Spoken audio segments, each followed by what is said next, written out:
Oh boy, No. that one got me. It didn't make it through. I hadn't Mm, pushed the unmute button yet, but we know what we're laughing about.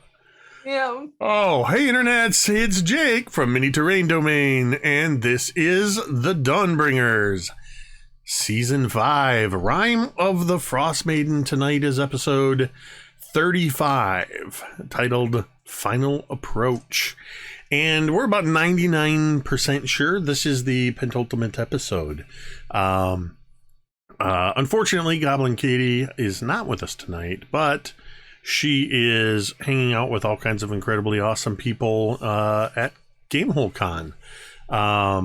So you can follow Goblin Katie on Twitter and see what she's up to out there, along with a lot of other wonderful people.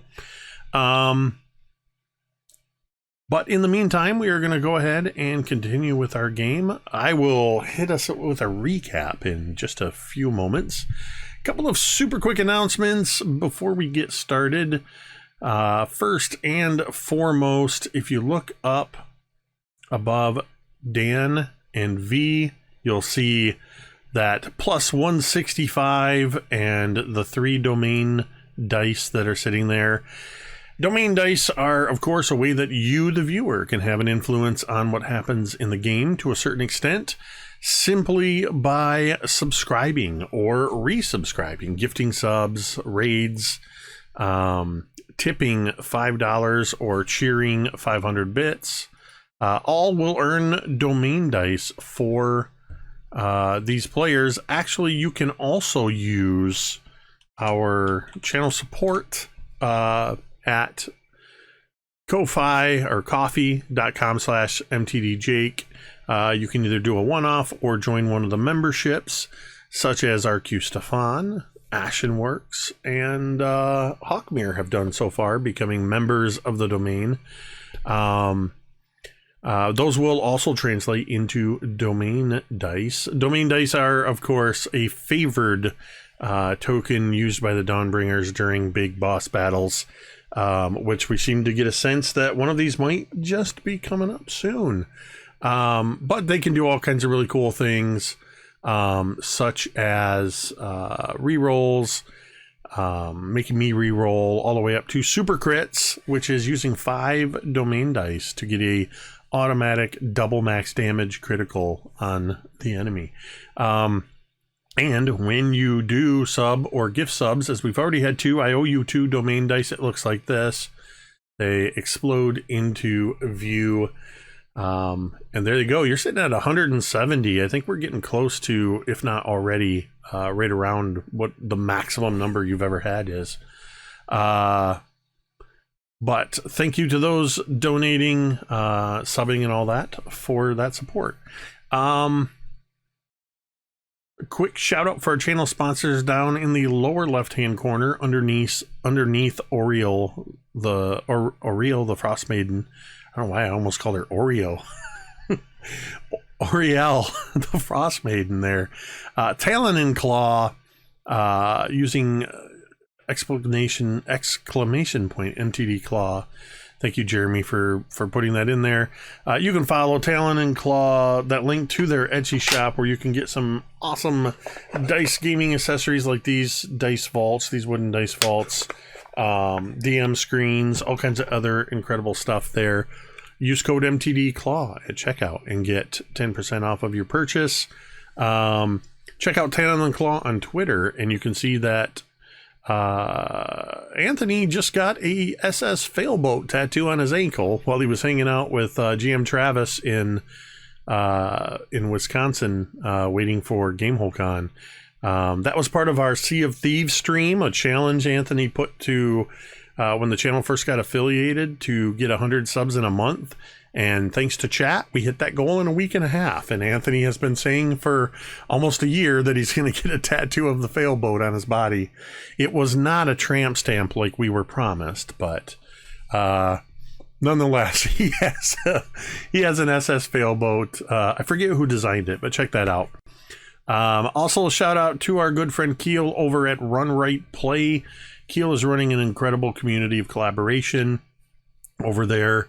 that you can check out his Patreon, and you can become a part of that community and get access to the physical and digital zine that he puts out every month, as well as some cool one sheet and little indie games that he and his partner have put together. So check that out as well. I'm going to shout out our good friend and one of the Mini Terrain Domain, one of the three of us that represent Mini Terrain Domain, Jordan, D&D Jordan Lee.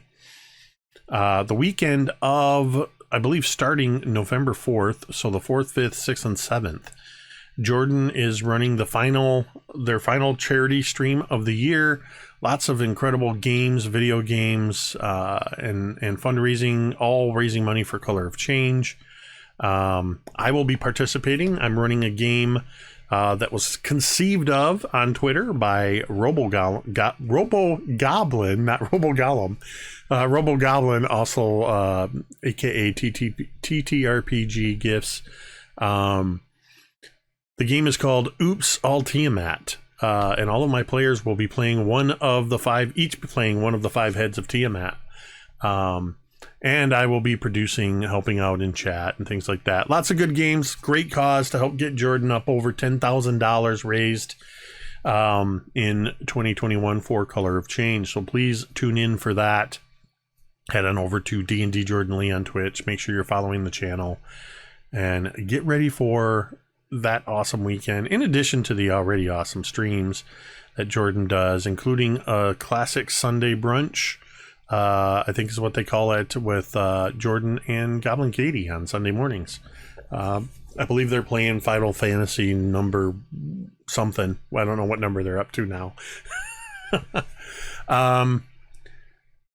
The last thing I want to talk about real quick before we start playing is, of course, as I always talk about, the importance of mental health and just letting you know that you matter. You make a difference. And if you're not doing okay, you know what? It's okay. It's fine. It is perfectly okay to not be okay, or as all the kids are saying these days, if it's a no bones day, well, that's okay. Just ask Noodle. If you know, you know. Well, but if you find yourself struggling and you do want to reach out to somebody, find somebody to talk to, which is, of course, very important. We encourage you to, at any time, as Jeremy has just done in the chat, you can type !help, and that will bring up findahelpline.com. Please bookmark that, save it for yourself, save it for a friend. Incredibly easy to use, wonderful resource. If you or a friend need somewhere to go to that website. With that, I think that it is time to play some Dungeons and Dragons. The Dawnbringers have found themselves once again in Lonelywood. Not since Oakhurst or Blazing Dell have the members of Dawnbringers had a place that they could more or less call home. And it's a stark contrast to Saltmarsh, that's for sure. I've heard more than one of them say that. Most recently, they've made their way to the Lonelywood after defeating Auriel, the Frostmaiden, bringing back the Dawn and ending the everlasting Rime in the region. Also dealing with the threat of the corrupted former friend of theirs, Vi the Corrupted, the druid who had been corrupted by Chardalyn. They've made a few friends along the way, and they recently learned that the great white worm by the name of Arviatris, though defeated, is not truly dead. That her bones were seen rising into the air, and Cantriel, with the help of Drown through a dream spell, was able to communicate with Madame Thala, one of the members of the crew, and learned that not only where exactly she is being held in the lair, but that she is also with a what appeared to be an Eladrin woman, who she learned was the humanoid form of the Evangeline, the ship they had been traveling on for quite some time. That the Evangeline is actually it's a sentient magical item in the truest form of the word, in that it has a elven form that has been in an effort to save the rest of the crew. She used her magic to send them all to the Feywild, along with a big part of herself. Cantriel has learned through magic, with the equivalent of a Find the Path spell, has learned exactly where this lair is, where Madame Thala is. And the Dawnbringers have been taking their time to recover and rest up and prepare in Lonelywood, as they have been more or less tying up some loose ends with friends, family, and allies, and most recently having once again encountered their werebear acquaintance by the name of Oyamintarok, who transformed into a Goliath woman and is currently joining them all for dinner. And that is where we are going to pick up, somewhere in this vicinity. If there's any conversations anything in particular you want to talk about with Oyamintarok or anybody else, or any final preparations, we're still in the same way we were in the last session. We're still a little kind of playing with it's been at least 2 days. We're in the third day, for you to do whatever you want to do before you head out. So, Dawnbringers, what would you like to do?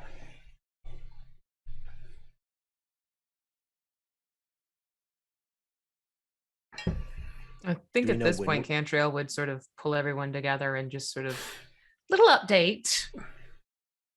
Did the whole dream thing again. Don't worry, there's not more of. And she'll wave to little gazers who are like pinging themselves into snowdrifts outside. No more of those happened. So don't worry about that. But we have some answers in terms of the crew and the Evangeline.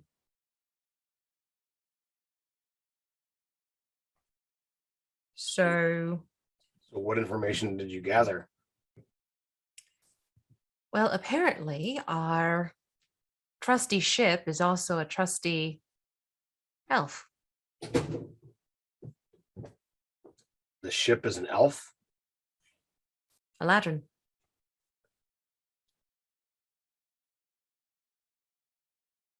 How does that work?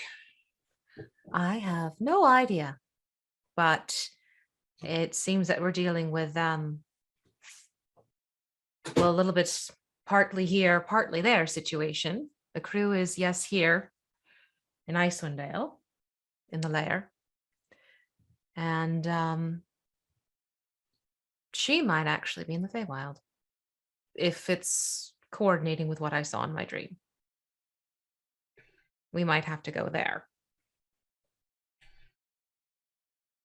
Which could get interesting, considering what happened on the Fey Isle. It was a nice little jaunt on that isle. Yes, the Feywild is nice and fun and whimsical, but there are other things to factor in too. Like time gets interesting over there. Be careful what you say, what you agree to. Yeah, you understand that you're traveling with me and my cousin, right? Mm-hmm. So I have a feeling I'll be repeating myself. I give Talmud a nudge in the side. It's fine. I'll protect you, Thorgarn. Don't worry about it. No, I'm concerned as often as You spout off without thinking. Does that honestly sound like something that I would do? Yes. What? He like looks around utterly betrayed by like the entire room. What? Fine. I guess I'll just become Talmud the Silent then. That's not going to happen. You're right. I have observed that you more often act without thinking rather than speak without thinking. Thank you, Drown. See? Yes, and actions speak louder than words sometimes. Depends on the action. I don't think anything you do is quiet there, Talmud. Perhaps subtle is the word we want to use instead of quiet. You would have no idea how many tarts I've had. That's how sneaky I am. You've had 27 today. 36. Oh, yeah. You're both right. Did you both just say like almost the same number? Well, they're in about. Oh, A dozen. Yeah.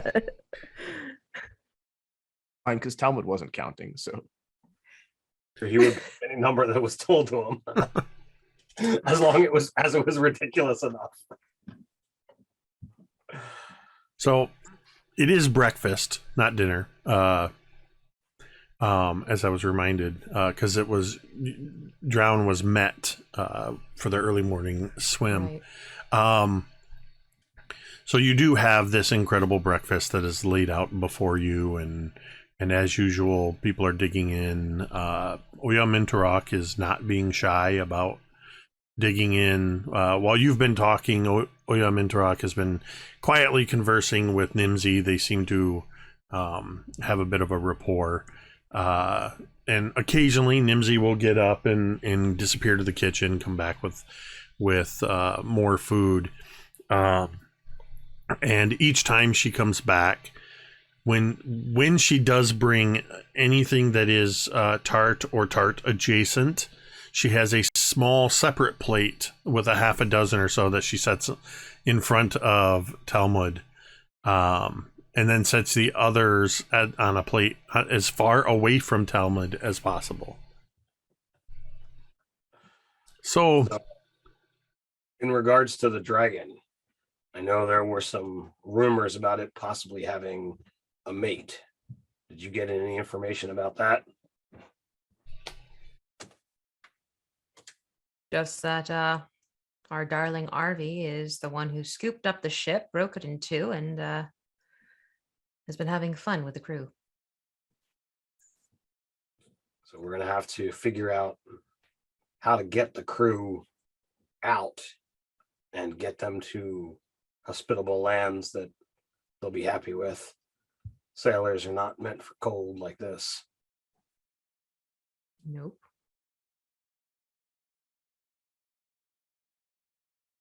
Oya Mintorok turns away from Nimsy as you begin talking about the dragon.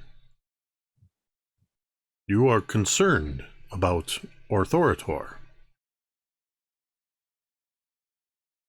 Just furrow my brows. You mentioned Arviatris's mate. Aye. It is important that in keeping an eye on these lands that I know as much as I can. I do not claim to know everything,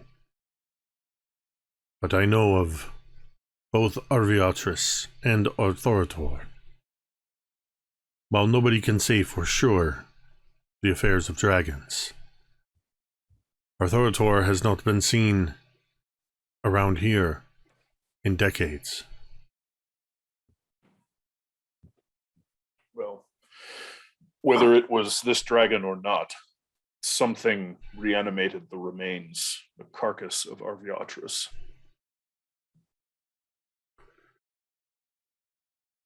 That is troubling. Yes. And you mean to deal with it? Yep. We do not know where it is, but we suspect, yes, we will.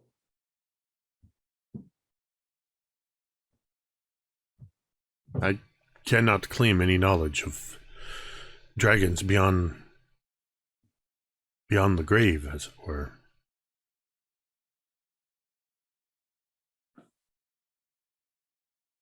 So you mean to We have head the means. to this dragon's lair, then? Yes, we have the means to find it. We have crew to rescue and do all the right thing. And there's, of course, the matter of what was in the ship that was taken from us.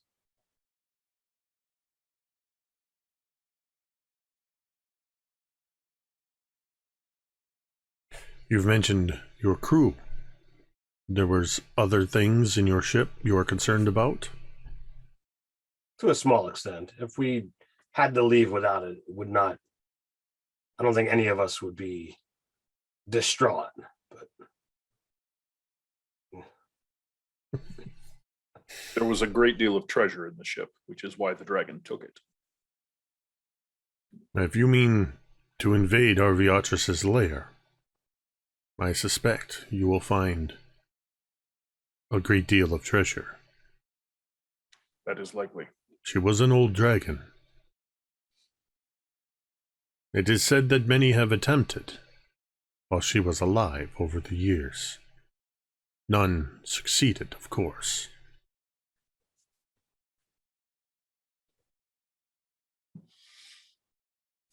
Well, I would tell you that you have it relatively easy, knowing that you've already killed this dragon. But if it is still out there, if it retains any of its connections to its life, well, it may be waiting for you. This is us we're talking about. We'll just assume the worst and head from there. Well, it's Yes. gotten you this far. That and some downright dwarven stubbornness.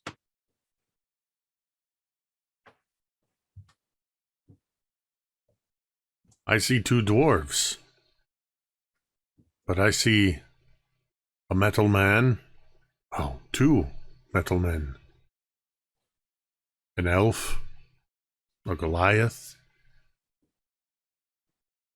and I imagine Rolo goes, just sort of sits up and goes, "And me!"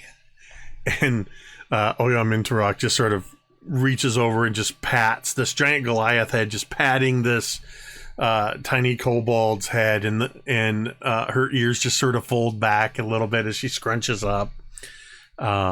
Yes, little friend, and you. Talmud is like mid tart, and he's like, no, their stubbornness is dwarven too. More importantly, you see a family.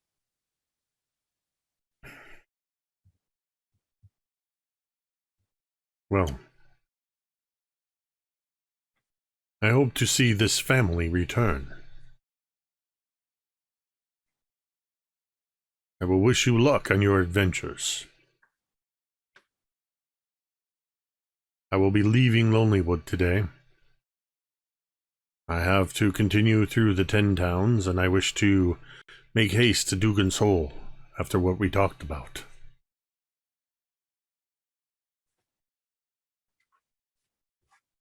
Good.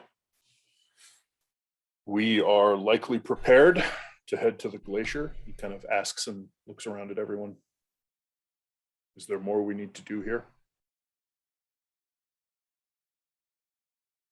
I think we're as prepared as we're going to be. I mean, I unless agree. you all want to give it a couple more days and allow, Fig and myself to finish off the staff, but I don't know if we're ready for that step yet. I'll look to the group and settle on Fig.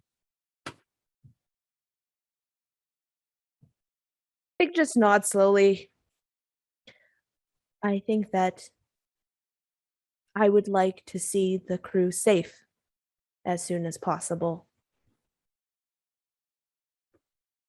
And this incarnation of Evangeline is not well. Yes? No, she's not well at all. She's fading. She's struggling. She did what she could for the crew and is paying a price for it. Then we should move Haste with is haste. important.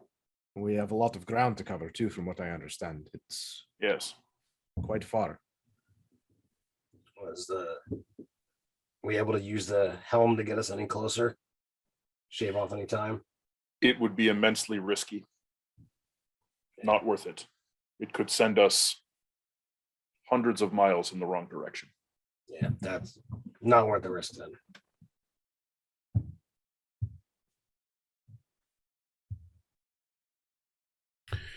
You know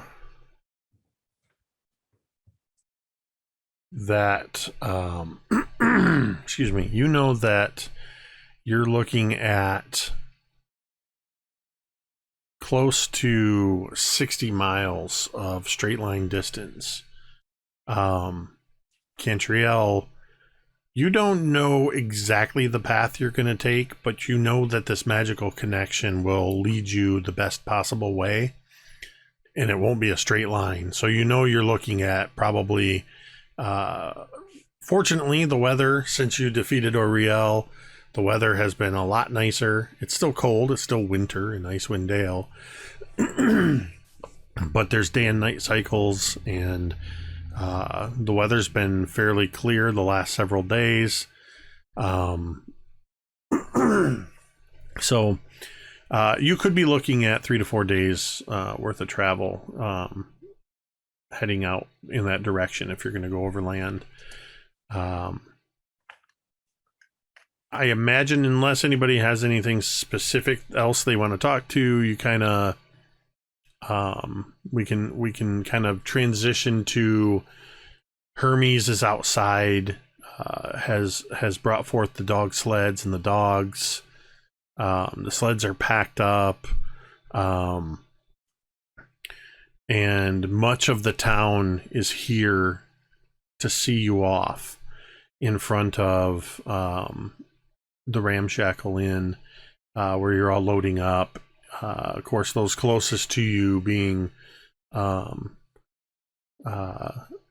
Yesha and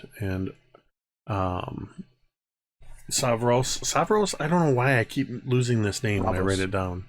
What? Ravos. Yep. And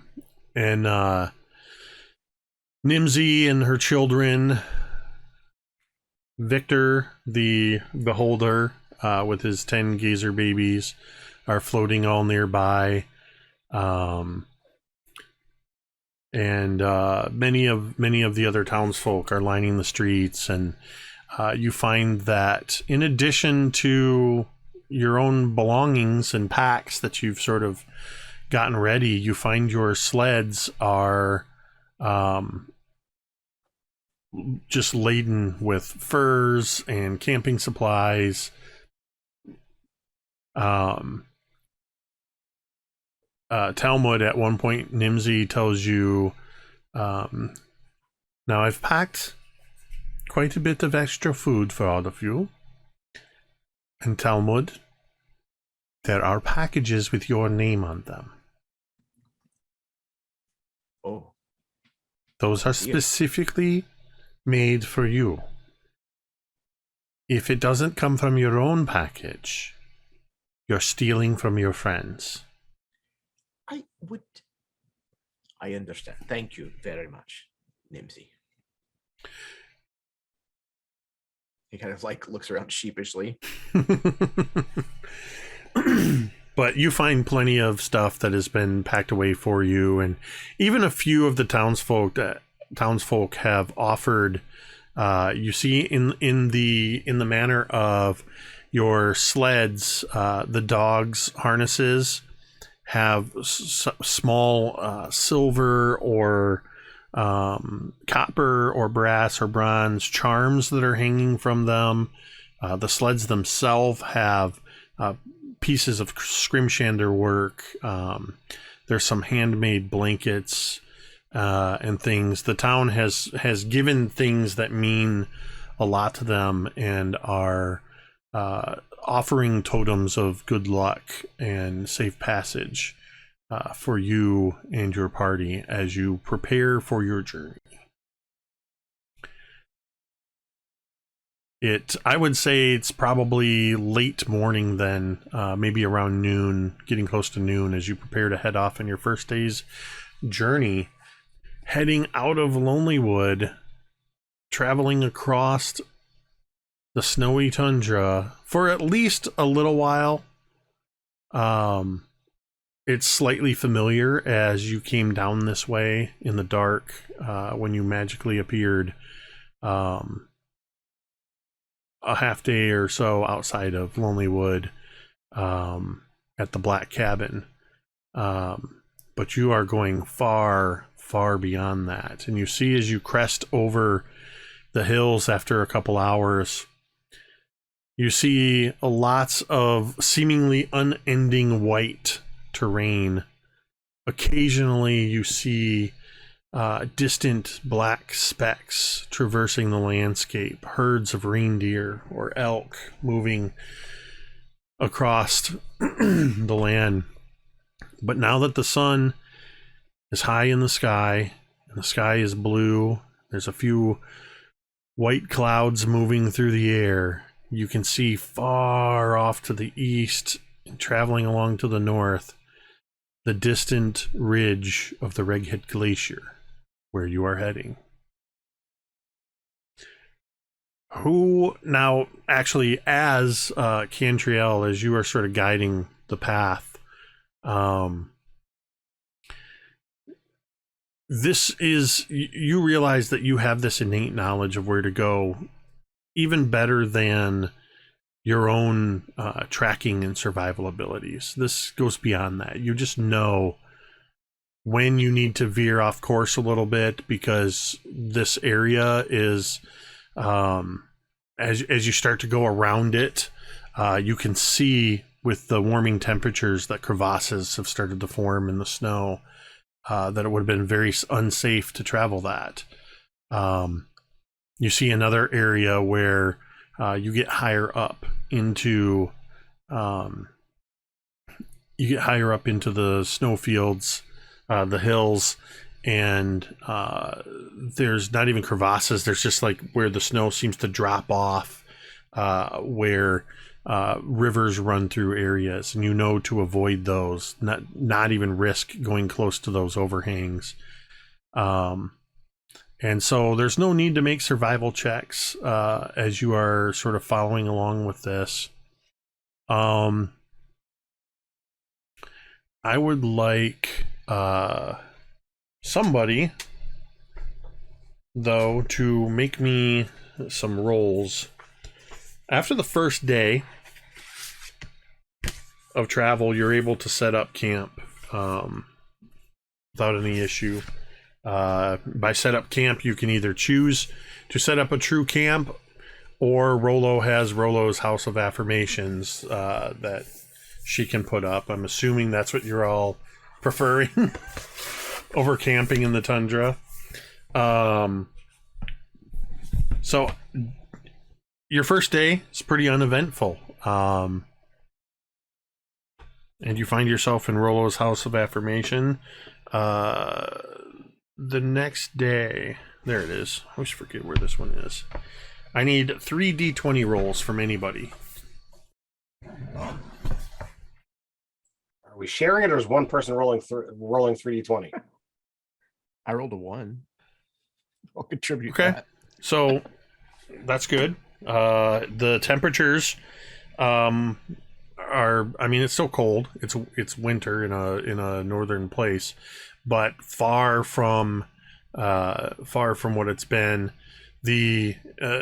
Not everybody can relate to this, I realize, as some people are from southern climes, but if you're in the Midwest or further north in North America, I'm not sure about the weather in the Pacific Northwest, but I know a lot of us can relate to when you spend a winter where it's, 0 and below. If it even gets to 30 degrees, you want to go out in short sleeves and so it sort of feels nice out. Another 2 more d20s.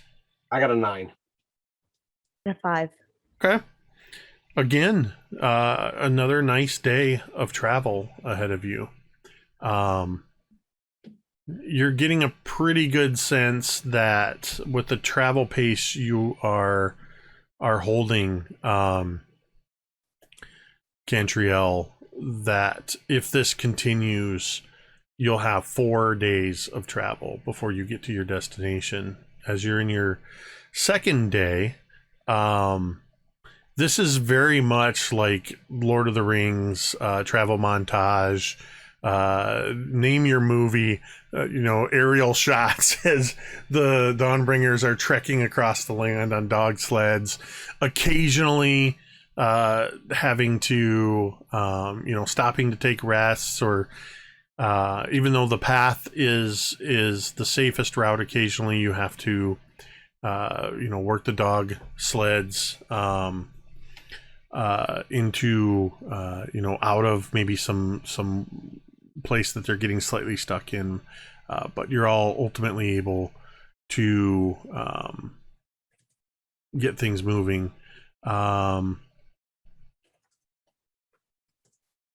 This day also progresses without much of note happening. You're not encountering anybody. You're not seeing any signs of civilization. The closest to living things is in the distance. You've seen a few polar bears, more herds of deer and elk. But that's about it. As you set up in the Rollo's House of Affirmation once again, everybody settling in for another night. Hermes tending to the sled dogs and the equipment. Rollo's adjusted the mansion a bit so that there's almost like a stable like area. I imagine you walk into this nice foyer, and there's, the rest of the nice furnishings in the house. But if you take a right turn, it just opens into a stable and kennel, not stable. I don't know why I said stable. They're dogs. But as everybody starts to, kind of settle in and enjoying the warmth and both the physical warmth of the House of Affirmation, but also the warmth of the kobold hugs that you're greeted with every time you enter. As the evening wears on, Cantriel, of course, you'll notice, but everybody else, go ahead and make me perception checks.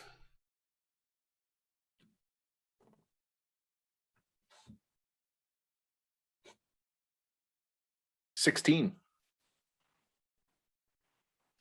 12.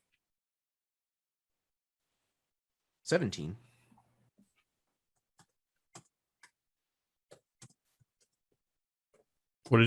Okay, 13 for Fig. And what did I say? Perceptions. That's going to be... Rollo has a power 8. So, Drown, what did you get again? 16? 16. Drown, Talmud, and Cantriel. As everybody's settling down after dinner, from somewhere in the House of Affirmation, you hear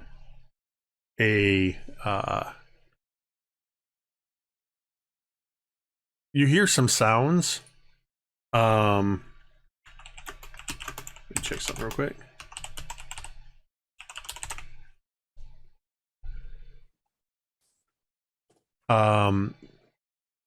Okay, then you hear sounds happening from another room somewhere in the House of Affirmation. That it sounds like somebody. Hold on, I'm pausing because I almost phrased this in a way that I know at least two of you would have started giggling and twisted this. And of course, V and Jeremy both clutch their pearls because they know I'm talking about them. You hear a distinct sound of swords clashing, of weapons on wood, maybe wood smashing wood. It's distant, but and you notice that Thorgarn is. You haven't seen Thorgarn in a while.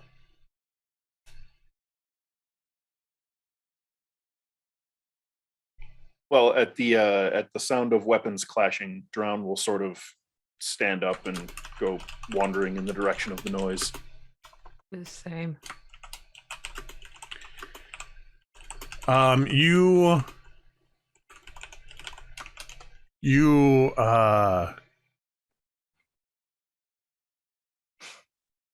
begin looking. I actually would like you, those of you that are looking, Talmud, are you searching as well, or do you not? I know Drown Sure, and yeah. Okay. So as you are all sort of starting to follow these sounds, just make me a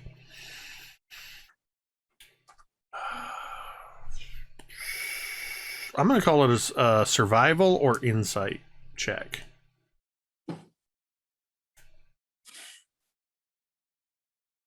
Survival for me. 9. 7. A 21 insight from Talmud. Nice. Strangely, I got a 20. Yeah. as I say, strangely, Cantriel, you and Drown, the two of you start to take a turn, and you're like, no, it's not down this hall. And you head to a different way, and you're like, no, it's not down here. And you see Fig and Talmud both simultaneously are like, it's this way. And they know exactly where to go as they start heading through various hallways, and eventually you find it opens up into a room. Thorgarn, what do they see? So you guys have all seen Thorgarn, doing, combat, which usually is reckless and wild. But you've never actually seen him practicing any weapon forms, and that's exactly what he's doing here. As he kind of turns and looks in your guys' directions, he's kind of yet again has a bit of that far off look. And he gives you all a sheepish look of, sorry, didn't mean to disturb you all, but we're gonna go off and fight yet another big thing. I thought that I would get advice from wherever I could, and since I've got Archimedes banging around in my noggin now, I figured I'd get some martial training there. I see.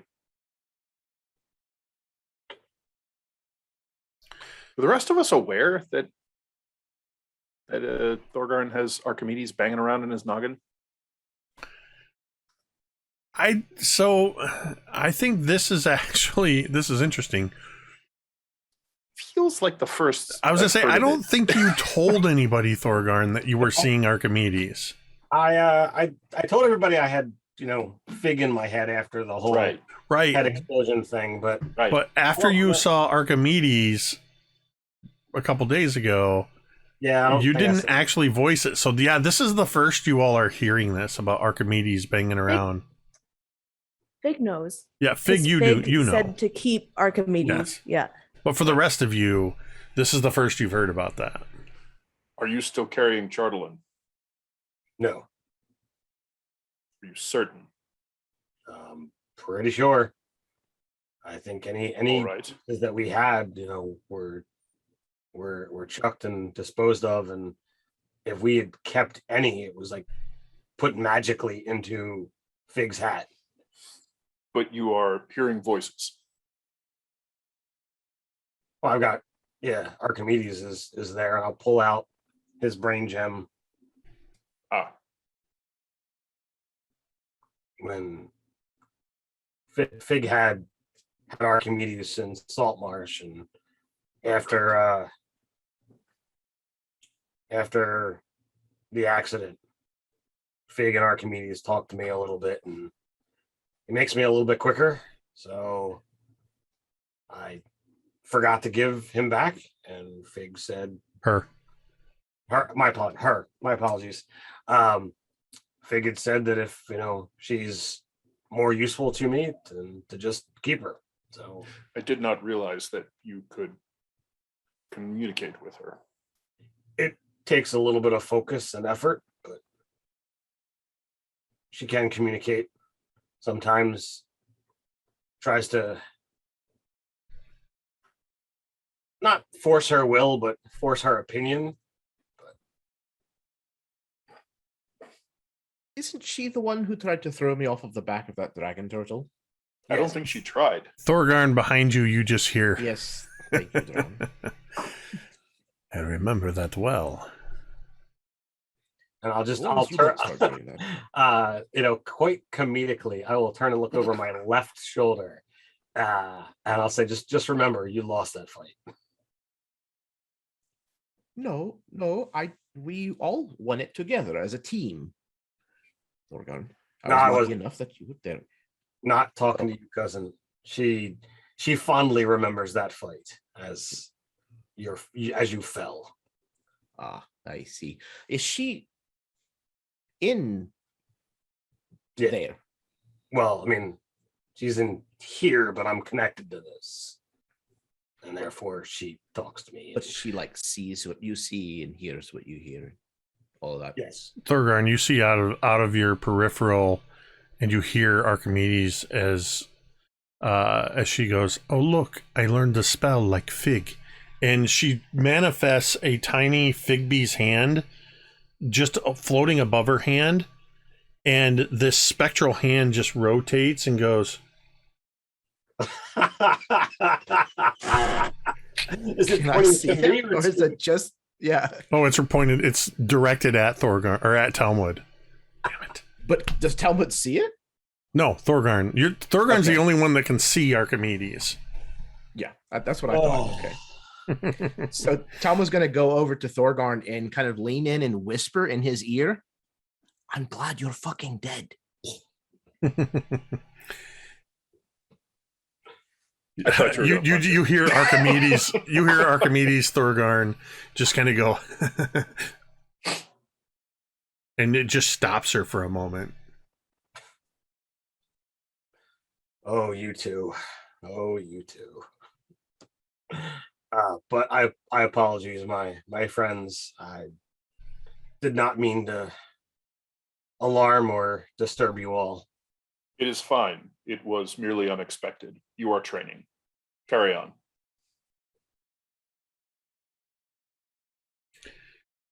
So does everybody leave Thorgarn back to it? Fig would stay. Fig is going to just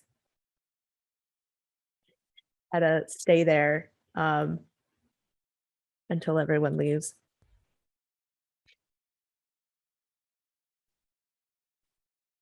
Are you looking to spar or learn Fig, or do you just want to watch?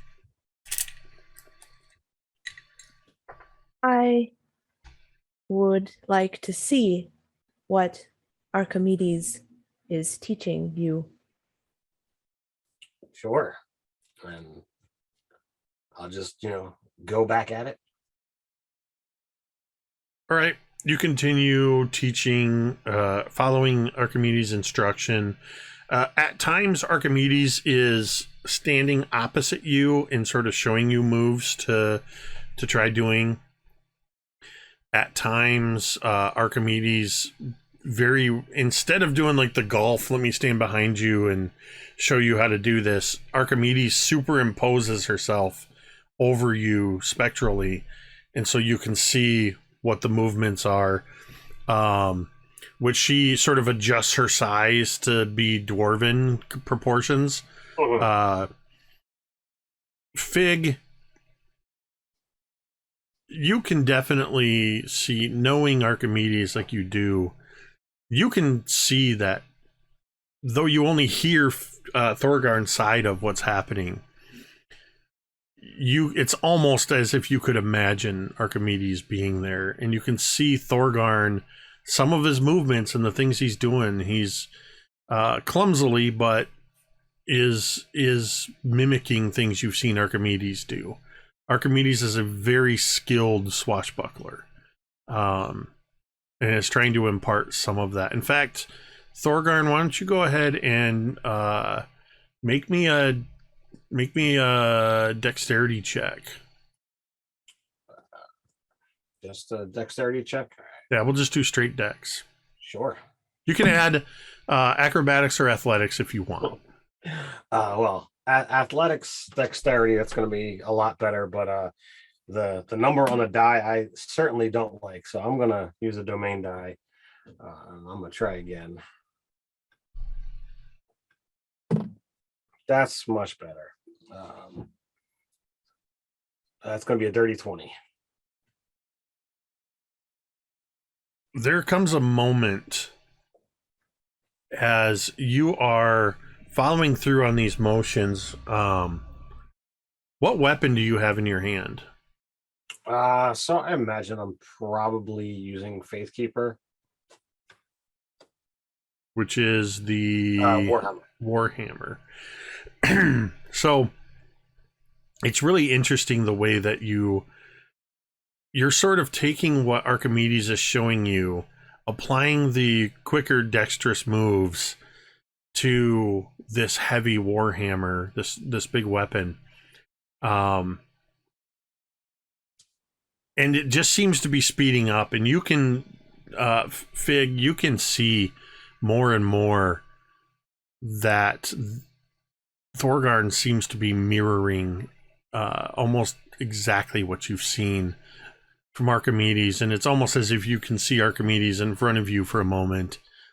And I just imagine the scene as you're studying him, and Thorgarn's continuing to move, and the music is sort of picking up in tempo, and then it just gets to this crescendo as Thorgarn, you follow through on this movement, and you bring with that dirty 20 you got, you bring your warhammer around in an arc, and you're holding it mere centimeters from colliding with the side of Fig's head.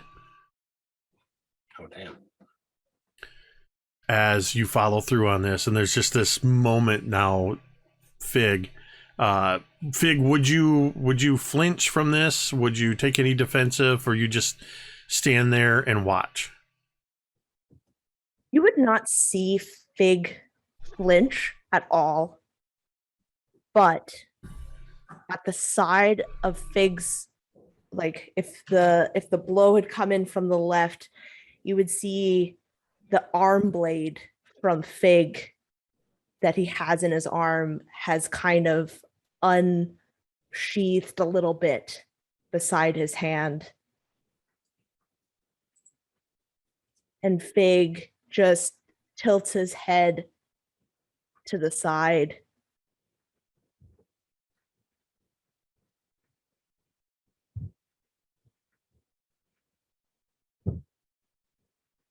It is late.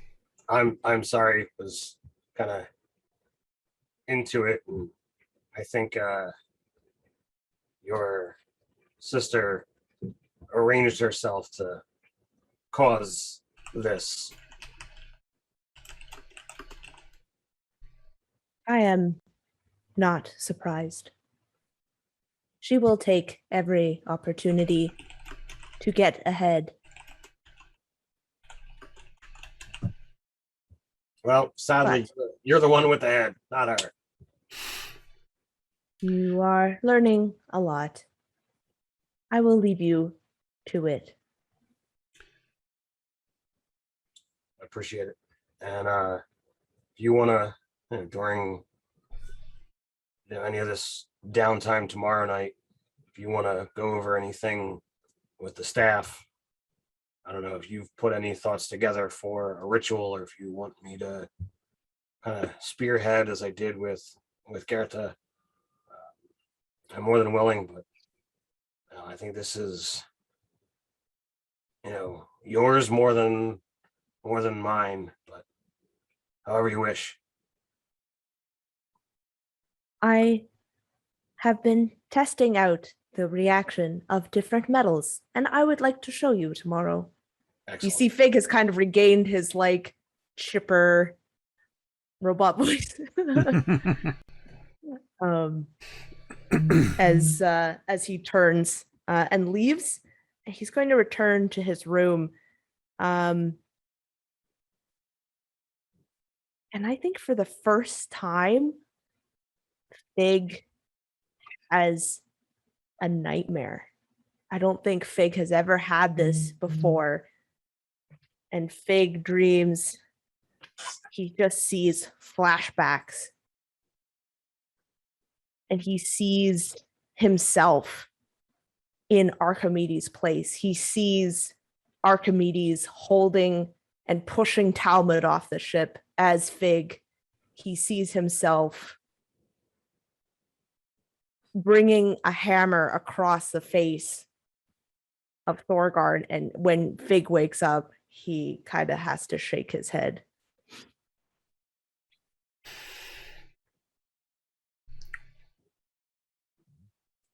Make an insight check.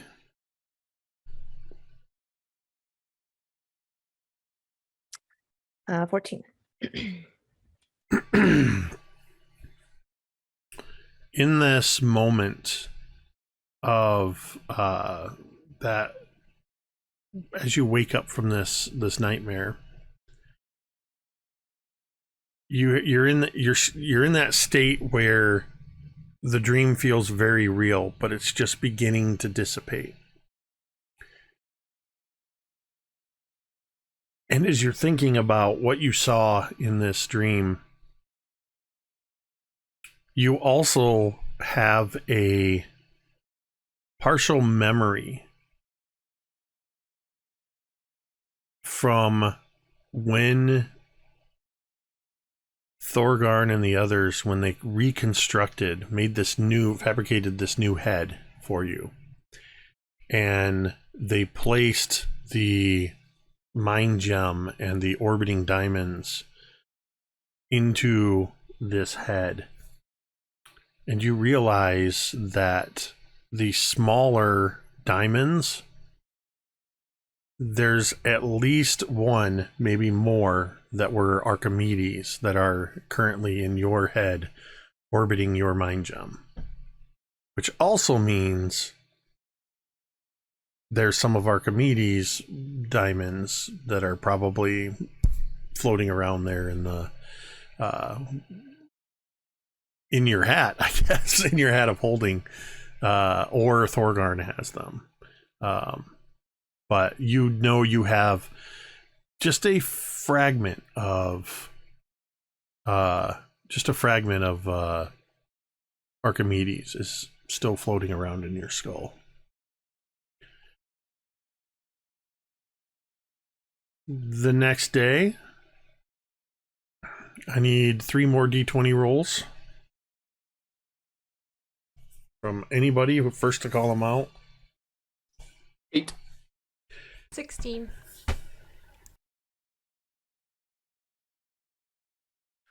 One more. A 17. Okay. The weather's not terribly cold still, but you noticed as you head off across the and begin traversing this terrain that the wind's picking up a little bit, as this massive glacier in the distance seems to grow. The wind is picking up and snow begins to, it's a combination of new snow falling and the snow just blowing up off the surface of the tundra. It's not obscuring your view terribly or anything, but it is snowing a bit, and the wind makes it puts a little bit of a chill in the air, but still not as bad as it was when Aurel was in charge. Cantriel, you're still following this sense that's leading you to this destination, and it seems to be holding you for most of this day in a fairly straight line. And you're getting along probably halfway through the day of your third day. Is this your second day? Second day. About halfway through your second day. And you all are starting to notice that there's more and more appearances of deer and elk, larger herds that are moving around through this area. Every once in a while, you come across an area where you don't see it until you get up on it. You find a dead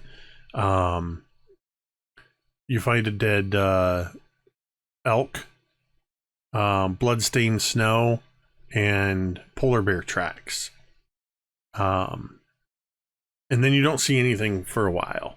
You don't see any tracks in the way that you're going. It just appears that with these tribes, these herds migrating across the tundra, that it's a prime hunting ground for predators.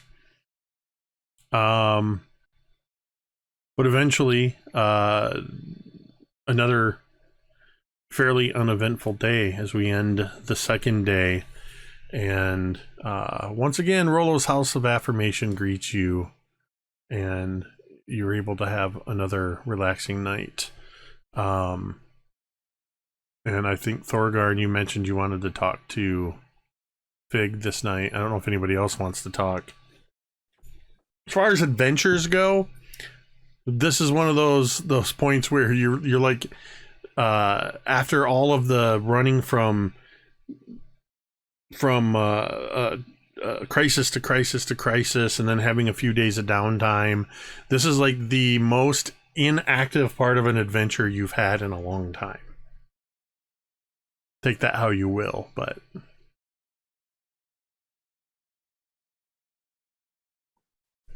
so it's completely up to M if we need to actually RP this out, or whether it was just hey, we're gonna put our heads together and have a conversation about the staff. Yeah, I think I'm okay with that. Just like generally having the evening to talk about and just continuing the design of it, I think is, yeah. If you want us to make a roll or something, I don't know. no, I think at this stage, the two of you are just conspiring and planning and probably poring over. I just imagine there's a couple of those brass lights with the green glass shades into the night. The two of you are putting drawings together and ideas and comparing magical notes and whatnot as you are working towards this. I think this phase of it doesn't require any special roles or anything. But you two are able to do that. Is there anything anybody else wanted to talk about or prep for, or anything, or on this second night? Yeah, I think if Dan is cool with it, I think that Talmud might have found out that Drown, given his backstory, knows how to play some kind of dwarven game, some kind of almost like a chess or something like that. And so maybe Talmud went to Rollo and asked for her to like include it in the House of Affirmation from now on. And so, part of the evening is probably them sitting by, a fire or something and just playing this game that's probably involves a lot of stones of some kind, like you move it around on a board. Yeah, Drown will know something similar that's not necessarily dwarven, but something that was more Goliath. But we'll talk about how his people didn't really do a lot in the way of board games. Everything was very much more contact sports, goat ball being the most popular. But yeah, he learned a couple of dwarven versions of chess or Neftoffel or whatever from Valorant. So yeah, for sure. And we'll kill some of our time doing that. Yeah. Cantriel, anything in particular for you, or?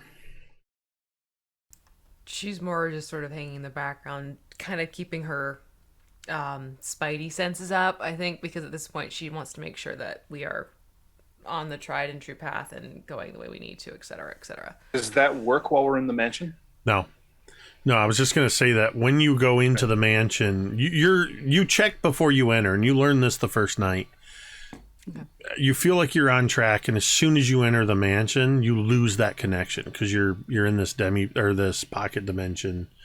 Good to know. That you do not. She'll pop in and out then throughout the she'll do her meditation, but then she's constantly just double checking, like a nervous mother hen almost. Before I go to sleep, if we think that we're gonna be at the lair tomorrow, I will make sure that I summon Herna. Cantriel would know that you have at least 2 more days of travel. Cool. So I imagine as this second day comes to a close, and we see Thorgarn and Fig poring over their plans. We see Talmud and Drown playing board games. A fire crackles nearby. Rolo is probably in a cuddle puddle with a bunch of other kobolds in front of the fire. Every once in a while you hear the tick, tick, tick, tick, tick, tick, tick, tick, tick, as Hermes goes walking through, and just checking on. Hermes has taken a habit of just coming to check to see where Fig is, and then just walks around to see where everybody else is before going back to the kennels to stay with the dogs. And then we just see this view of the tundra with the moon is high in the sky, and the aurora is lighting things up, and we see a doorway open up in the middle of nowhere, and Cantriel stands in this magical doorway looking out across the tundra in the direction of the Reghead Glacier. And as you open the door, you feel that just sort of arcane connection happen again, and you can sense where you're headed as you look out across the dark, almost silvery looking tundra as we head into our break.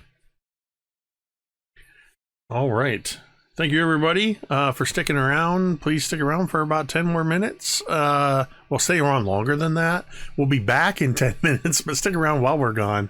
And we'll see you on the other side of the break.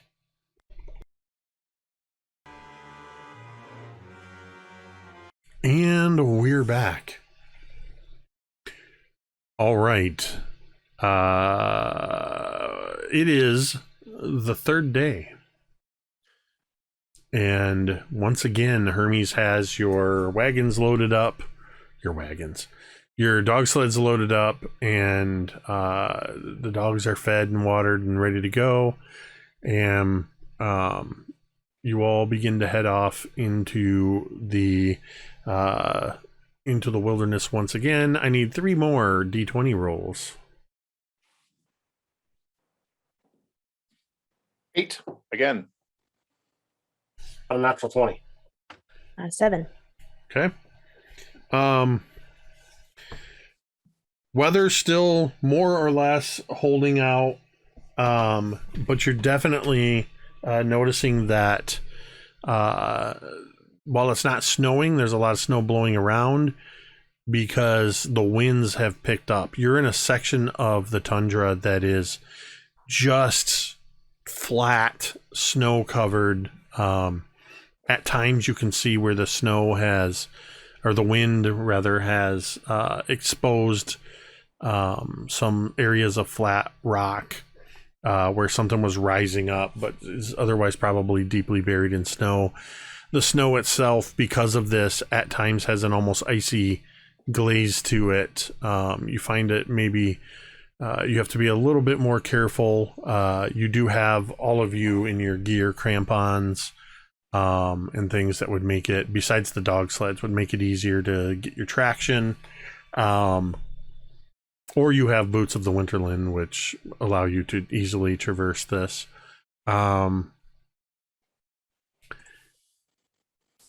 And this wind holds out for pretty much the bulk of the day as you're traveling straight on towards the Reghead Glacier, which is growing ever larger and closer. At some point in the late afternoon, Cantriel, you've noticed that the herds of elk and reindeer have continued to grow in number.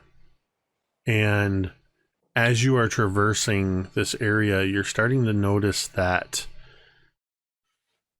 there are elk and reindeer in front of you and on both sides of you, and they're starting to close in behind as you pass. It's like they're giving you a wide berth as you're traveling through, but this herd is, at this point, is probably thousands and thousands of these animals that are moving across, heads held low as the wind blows across, but they seem to be migrating heavily in this area.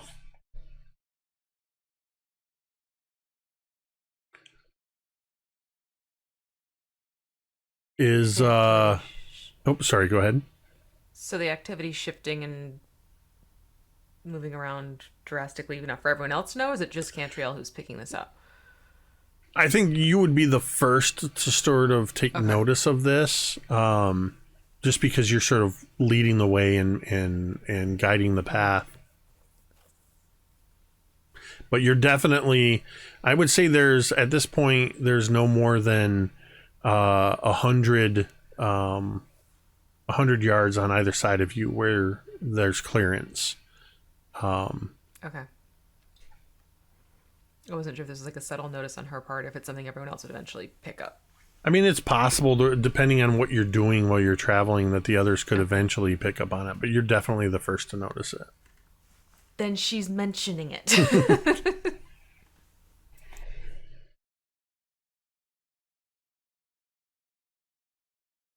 This is the food that the tribes followed. That's why they were starving. It's all here. They're returning now that the winter is broken.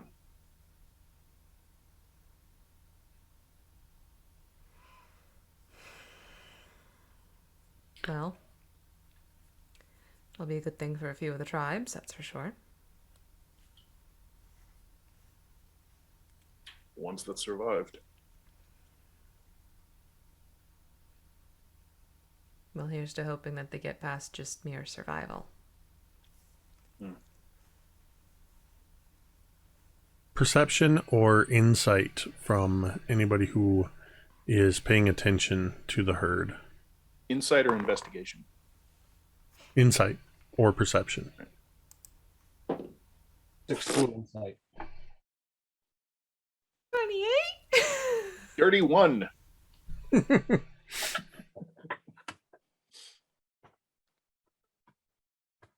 I heard Drown and Cantriel. I didn't hear anybody else's number.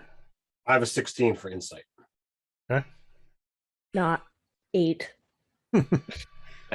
I didn't roll. I think the conversation about some of the tribes hopefully surviving, I think Talmud has kind of drifted in thought back to the test that they went through and the tribe that he knows likely didn't survive.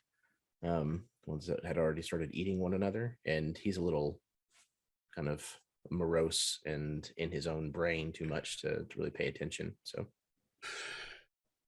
Cantriel, Fared better. you're noticing now that what was a 100-meter berth around you is now about 50.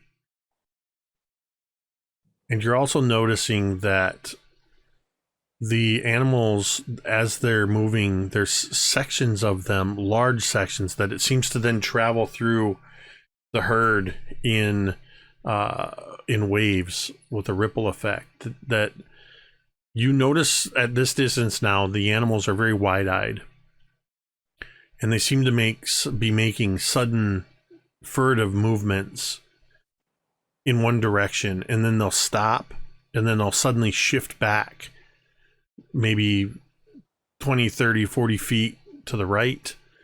And the herd is sort of moving together in this way, but they're closing in on you. As they less so, it seems to be less so about you than it is about the herd tightening up and reacting to something that you are not sure what it is.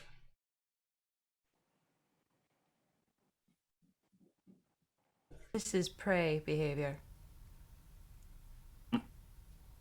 Is there anything up above us? Anything in the direction that they're moving away from? Can we notice or see anything? Looking around, scanning the skies are clear, and you see nothing for miles in any direction in the air that could indicate a threat. Make an investigation check now that you're looking directly, trying to scan this herd, see what you can see. Yeah, this is roll a d20 and tell me the number. All right, well, that's an 18.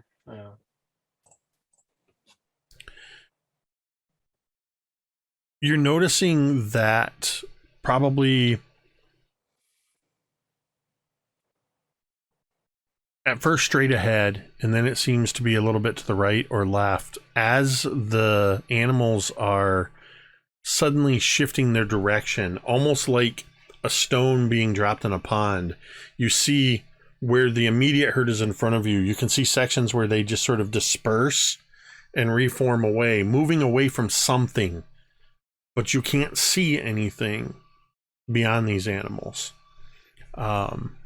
They're not giant in the giant elk or giant reindeer sense, but elk are quite large animals. And some of these reindeer, you notice are comparable in size to the elk, and you see that maybe 1 in 100 of these reindeer has, rather than the sort of felt covered antlers, their antlers look almost silver. But otherwise, they all seem to be reacting in the same way. From unseen, you'll see one over here, this sort of, and they move, and then something over here, and then again over here, in those 3 different areas. Is there anything that burrows out here that we might be aware of? I would say make a nature check. You are just pinpointing all of the skills that I have great at. So I will ask the party and see if somebody else wants to make that roll.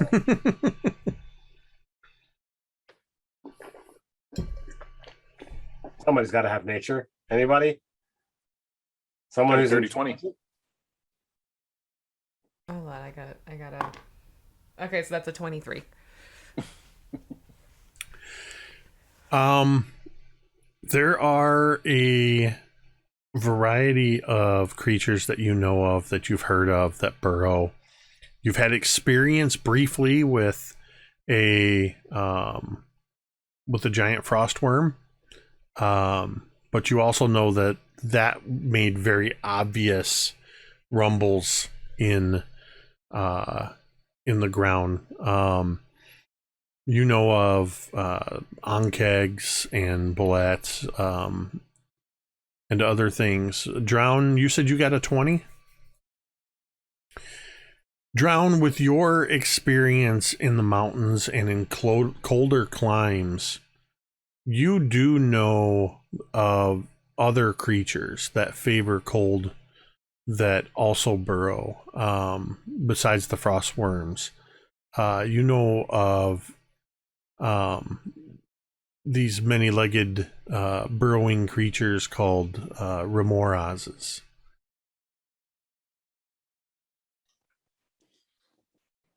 Those are the only things you know offhand that would be burrowing critters.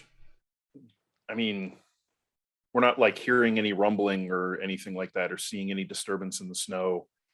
I mean, remoras are not subtle presences, so.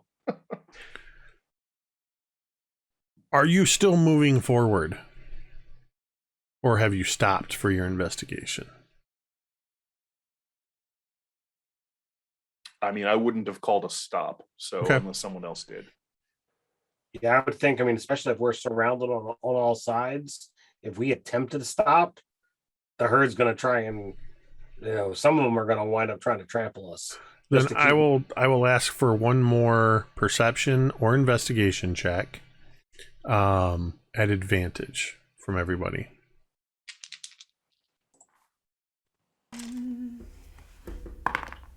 22 investigation. 30 perception. Also 22. Jesus. I rolled this time, and I rolled a 20, so 25. 17. Wow. Everybody notices that as you're continuing, and these animals are starting to get much closer. Now you could reach out and touch them. And you can feel this sort of continuous rumble of thousands and thousands of herd animals moving around you. But you also notice when in these different spots up ahead that seem to be even closer now, where the animals suddenly lurch away, there is an underlying rumble beneath the skis of your sleds. And about this time, you notice somewhere up ahead of you, the animals lurch and begin rapidly moving as there's an explosion of snow about 50, 100 feet, you're not sure, in front of you. And something comes bursting up out of the snow. Off to the side is another explosion of snow, and then off to your left is another explosion of snow. And all of the animals begin stampeding as you all roll for initiative.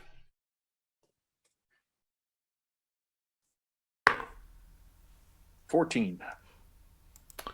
Find my encounter here. 23. Uno momento, por favor.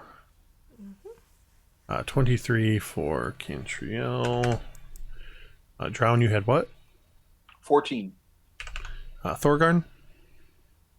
Shockingly, 22. Oh. Fig. 7. Talmud was an 11. Somebody roll for Rolo.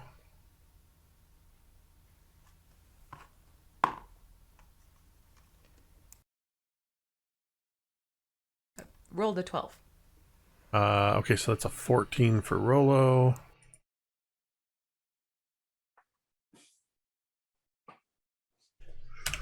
And then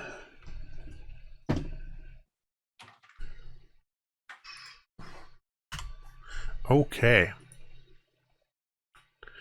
So,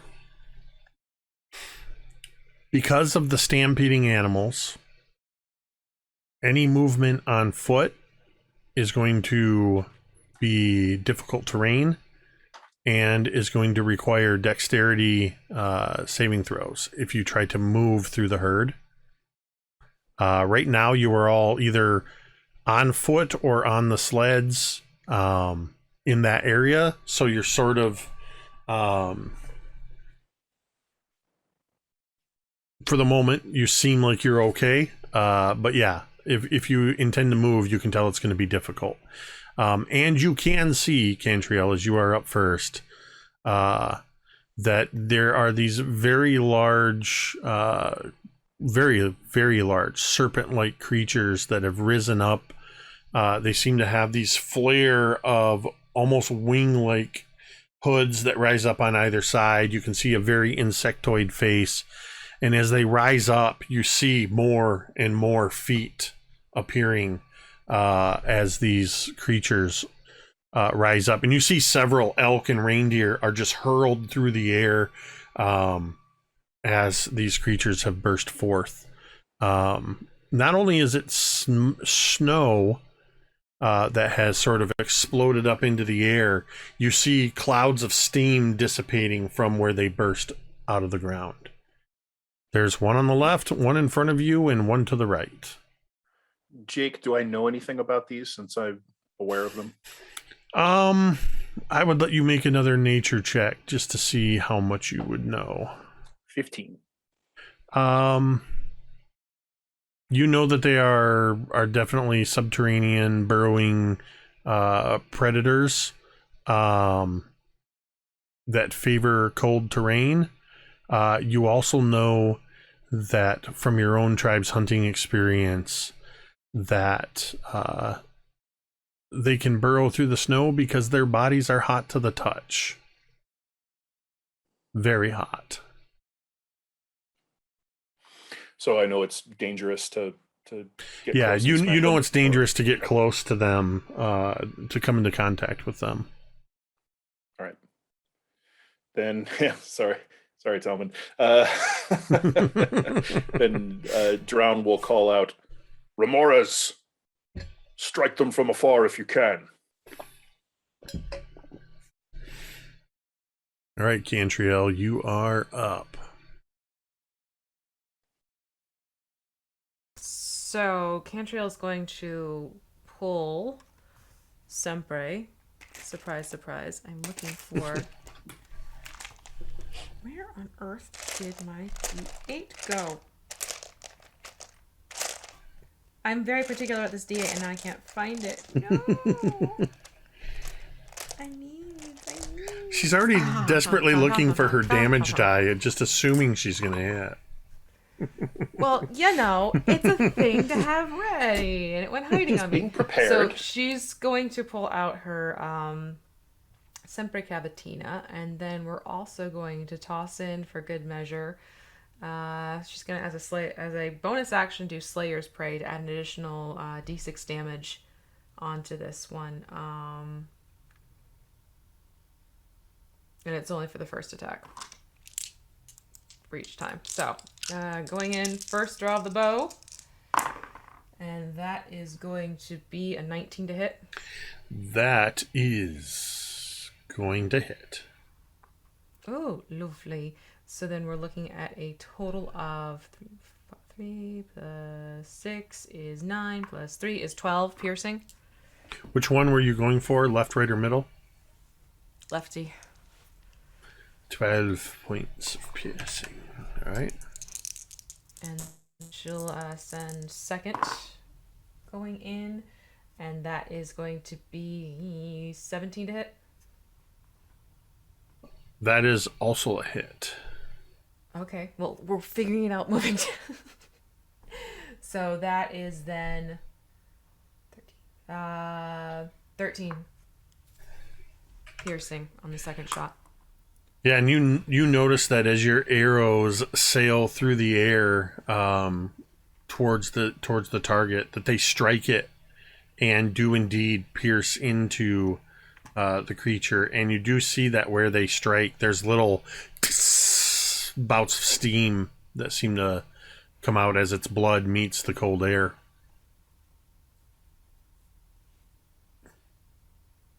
If that is your turn, Thorgarn, you are up next. Yeah. So how far away is the closest one? They burst out. They the two on the to the left and right are about The one in front of you was about 50 feet away. The two on the right would be about 75. Sorry, right and left. All right. I'm going to throw Forge Fane. Does a 23 hit? It does. Which one? The same one that Cantriel's been hitting, yeah. Or okay. Might as well focus fire. So I spent a domain die, and I do between 2 shots, 35 points of damage. Spent a domain die, 2 shots. What kind of damage? Is it all bludgeoning? Bludgeoning, yep. Okay. 23, or sorry, 30. 35. 35. Yeah, just flying through the air, smacking into this thing, knocking it around as it rises up. You guys are putting a little bit of a hurt on this thing. Trying to. All right, that's going to be Drown. Oh, wait. Sorry. Drown, you had initiative 14. After Thorgarn, who is not on a sled with the dogs right now? Thorgarn? I would have moved off the sled and tried to move in close. Or as close as I, could get and still be able to throw. How far did you have to get to be able to throw? Well, outside of 20 feet, it's with disadvantage. So I would not have been able to close that distance if it's difficult terrain. Okay. But I have... But so you did move through the herd? Yeah. Because that you have to take a dex save to move through the herd as well. Oh.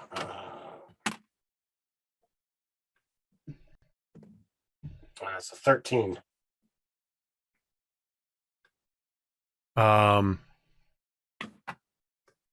So I'll do that just because I'm so many moving pieces, literally thousands of deer. You were able to get your shot off, but that is going to be a fail. Okay. And so you're going to be knocked prone and from the herd, and you are taking jeez, I need to go digital for this. 1, 2, 3, 4. You are going to take 9 bludgeoning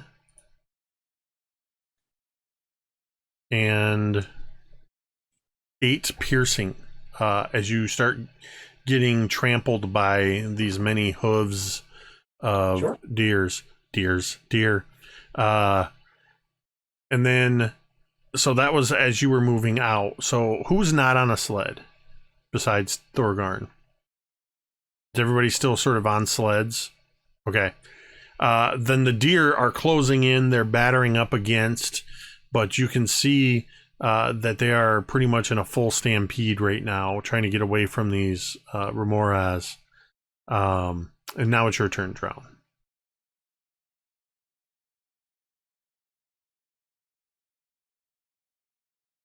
All right. Drown will look over toward the left to the one that's taken some arrows and hammer strikes. His eyes will glow and spectral tentacles will writhe over his tattoos, and the tentacles will sort of rise up around the Remoraz. He'll hex it, and I'll hex its strength, whatever that'll do, and unleash 3 Eldritch Blasts upon it. Low end, let's see here. I have a 15. Does that hit? It does not. Okay, so I'll domain die that one. How about a 16? Also misses. All right, we've bracketed it. So that'll be 2 hits. Hey, if Talmud wants to go in and grapple the thing, because grappling Remoraz is certainly a good idea. It'll have disadvantage. Fantastic. 10, 20, 22 points of damage. Jeez. Sorry, I just hit a button and accidentally gave a Remoraz 3,000 hit points. Please don't.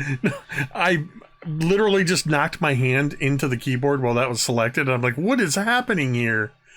It's the worst Remoras ever. let's just go. Let's just yeah. It just keeps getting bigger and bigger and bigger. they can enjoy the deer. Up. We'll just go. How much? How many hit points was that, Dan? 22 damage. 22. Total. Okay. And it was split between force and necrotic. Okay, perfect.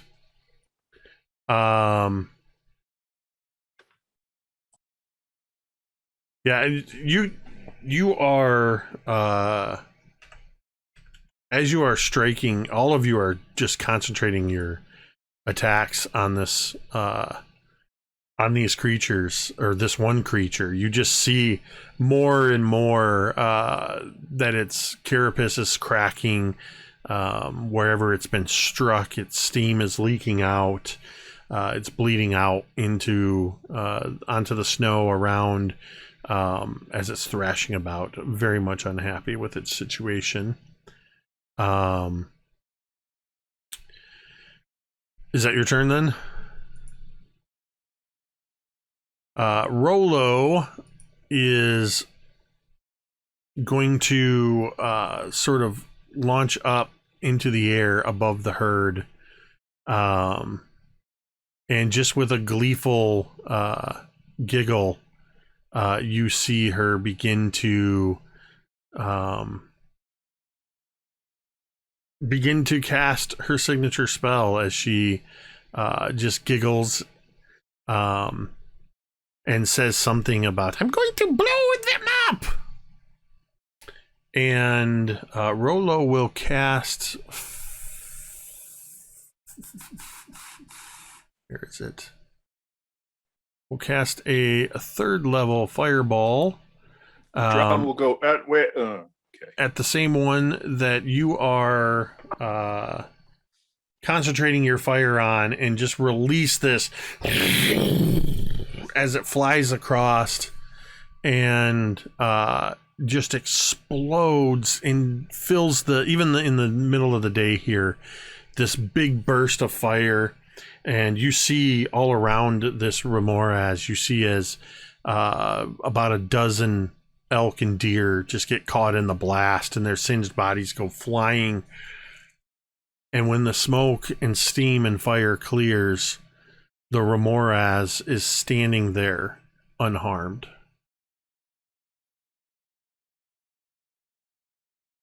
And Rolo just goes, uh-oh.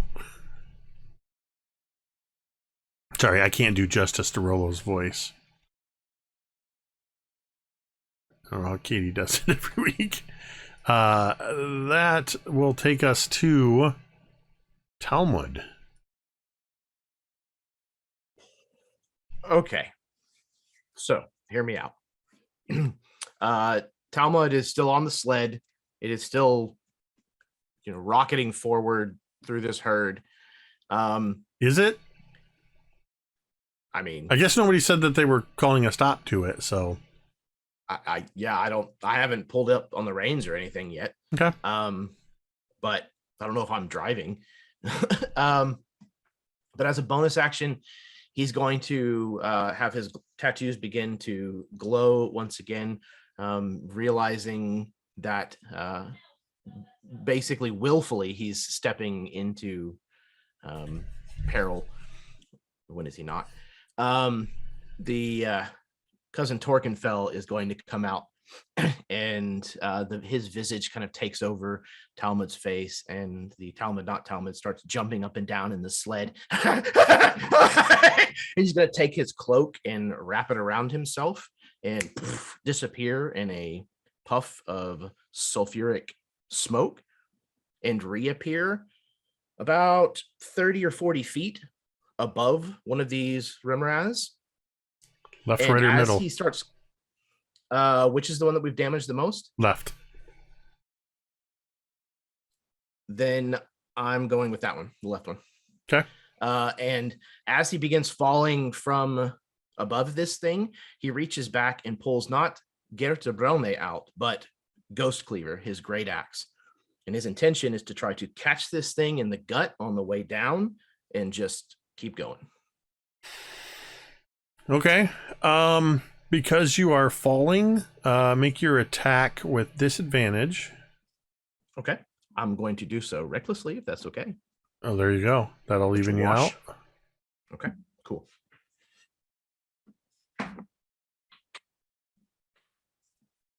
Yes. Okay, that's an 18 on the die plus. Big numbers. 31 to hit. Okay. That is going to hit. Add God, whatever I hope damage you do, add 3d6 bludgeoning to it for your falling speed. Well, I was just going to cash in 5 domain dice and just rip this thing open. Well, add the 3d6 into your crit bonus then, because Okay. you're falling from 30 feet above it.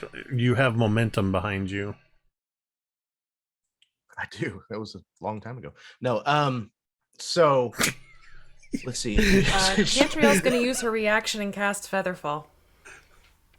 Thank you. Okay. Glad somebody's thinking for me. I was already getting ready to roll the damage. So let's see. Ghost Cleaver is. When do you cast Featherfall? Before or after he hits the Remores? Oh, see, now we're getting to like a physics question. Will the falling help with the tearing and the drawing and the she'll probably give him enough time to like, make contact and start dragging down, and then, just making sure he doesn't go splat. Talmud's still doing math, and I think I'm the only one that got that momentum joke. Oh, probably. So I think 68 is. Oh no, wait! I forgot. I have not been doing my brutal critical this entire time that I've been playing Talmud, which I think is 3 extra dice at this point.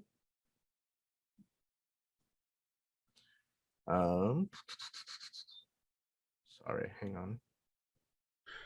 Nope, just 2. Okay, and I'm gonna.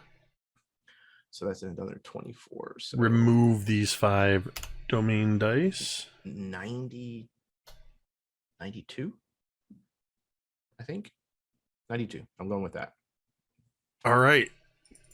Talmud, you appear above this thing with Ghost Cleaver out, and you've just got your eye on its gut as this thing is sort of coiling upwards, and you find yourself rapidly dropping past its head, and you just bring Ghost Cleaver down, and with your own momentum plus your strength of this blow, just slice right into it, and you just eviscerate this thing on the way down, and as it starts ripping open and you feel this heat from this thing, and you get hit in the face with this blast of steam, and you take 17 points of fire damage from attacking this thing.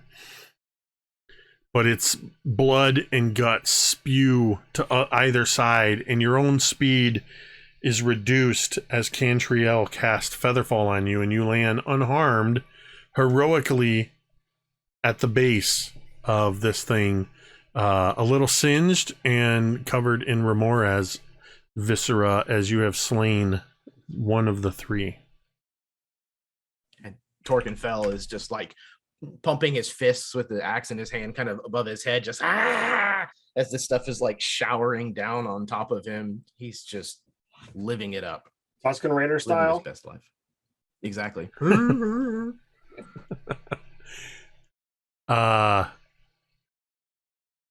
As Talmud lands and celebrates his victory, Fig, it is your turn.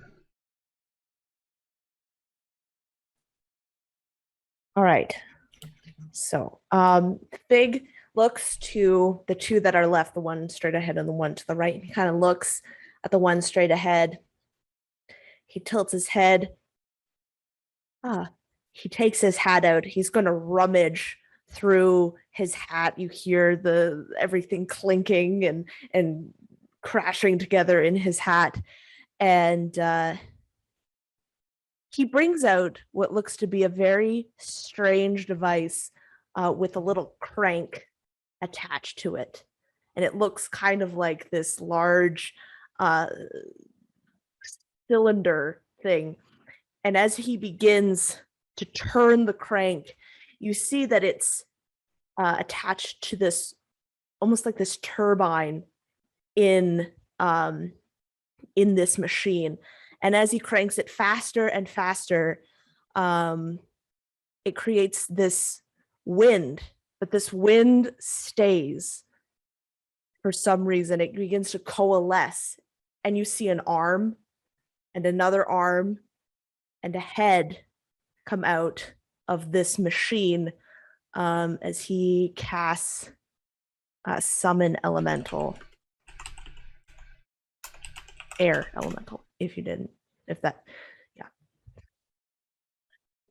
Okay. So it's going to go after my turn. Okay. And also, Fig has his simulacrum, right? Yes. Yes. Perfect. The simulacrum, Fig points to the being in front, and that is the one. And with the same kind of nod, the simulacrum looks to the remoras in front of it, and it's going to cast this huge bolt of lightning arcs towards it.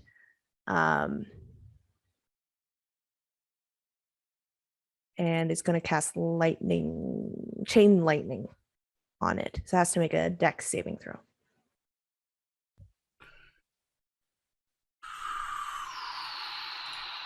Dexterity.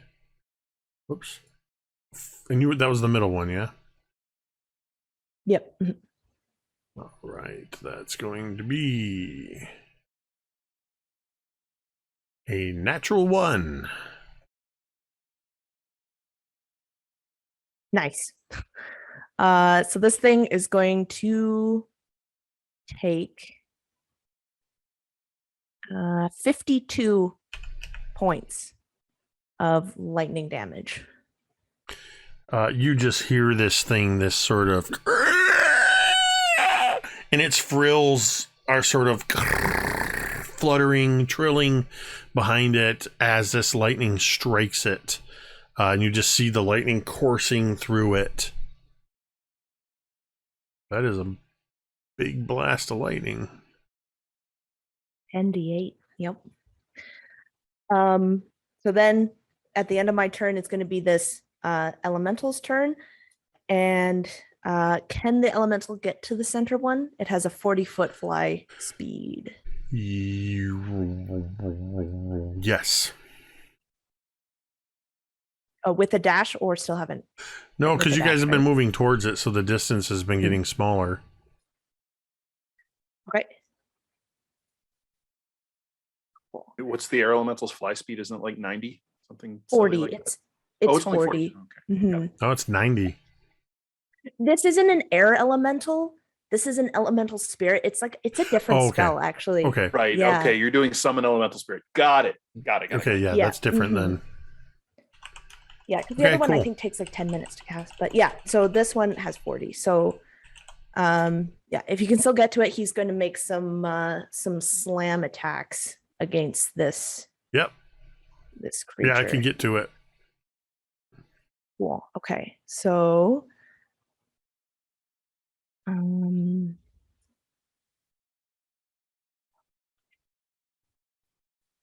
that is going to be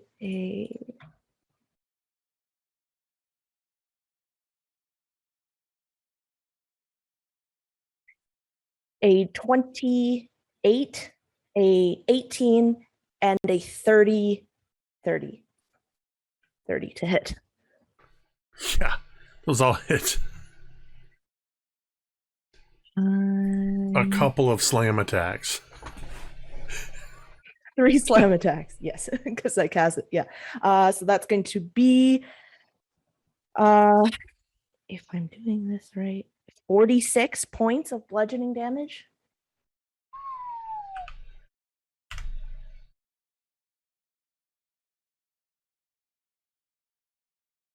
Talmud, I think Fig is doing more damage on their turn than you did. I'm very proud. Well, to be fair, there is 3 of them. Right. Yeah. This one, which you've noticed as Fig's been pummeling it with, Fig and Co. have been pummeling it with lightning, and the air elemental rushes in and just seems to slam into it. You notice that this one is larger than the other 2, but it's taking a beating, but it's still standing. Dare I ask, is that the end of your turn? Yeah, that's it. All right. So,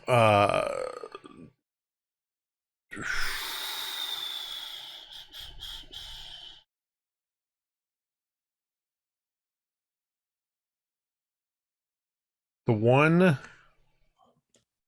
in front is going to burrow into the earth. So as it turns to burrow in, it will draw an opportunity attack from the elemental spirit,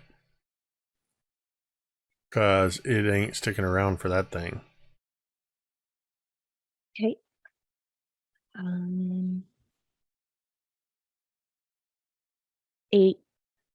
18. No. Yes. No. 15. Sorry. Math hurts. 15? Yeah. The air elemental isn't quick enough. This thing burrows through the snow and ice and rock like it's nothing, and just misses as it disappears below the ground. But that much closer to all of you, you see a burst of snow and steam as this thing shoots back up, within about 10 feet of where Thorgarn fell. And Thorgarn, you are prone. It is going to...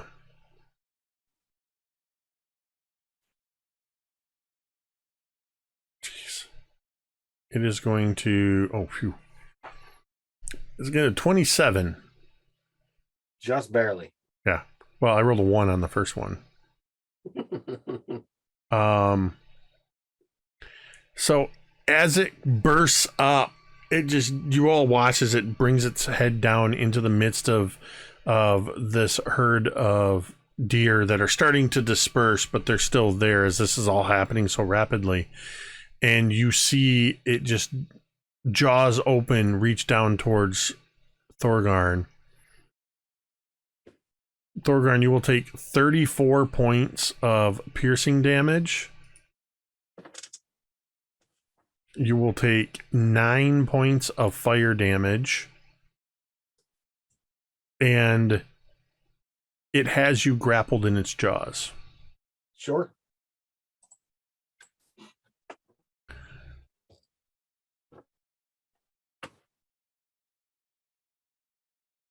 Okay. And then the other one is going to...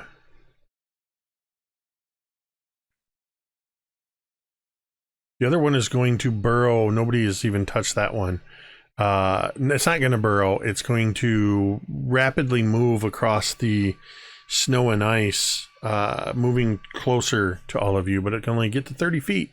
So that one is about 40 feet away from all of you. That is the 2 Remor's turn. Cantriel is back to you. Okay, she sort of shifts her bow to the one that's holding Thorgarn, and she doesn't even say anything. Her eyes narrow and she draws back the first pull, and again, bonus action, going to use the Slayer factor, so we get an extra d6 in here. And let's see what happens first with that. Okay, so that is going to be a 17 to hit. 17 to hit? That'll hit. Mm-hmm. Actually, no, she's going to take it back. She's going to say, "Swift death to those who have wronged me," and she's pulling out the big guns on Sempre. I forgot about that. So she's going to do that. So we're going to turn that into a super crit. Okay. Because that's 64. 64. Yeah. And this is the one that's holding Thorgarn. Thorgarn, yeah. So that's going to... There's the main dice down. 64 to that one. Yeah, this arrow strikes this thing. And you see it still holding on to Thorgarn as it sort of reacts by just arcing up. You see Thorgarn clamped in its jaws, bleeding. But the arrow is gone. It's just embedded itself in this thing's body. Okay.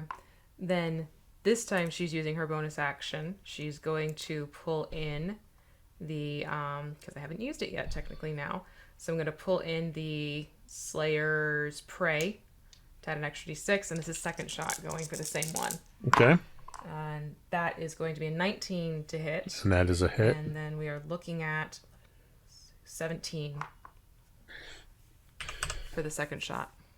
These remoras came into the wrong neighborhood.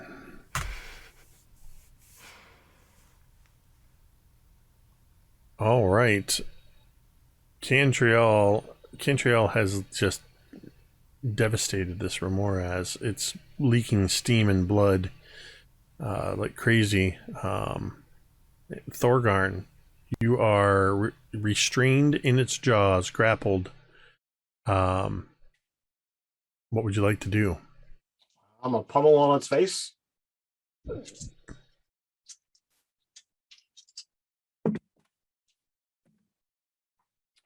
First attack is a 30. That's at disadvantage? Because you're restrained. Okay. Disadvantage is a 22. Still a hit. Slightly less hard. It's going to be 10.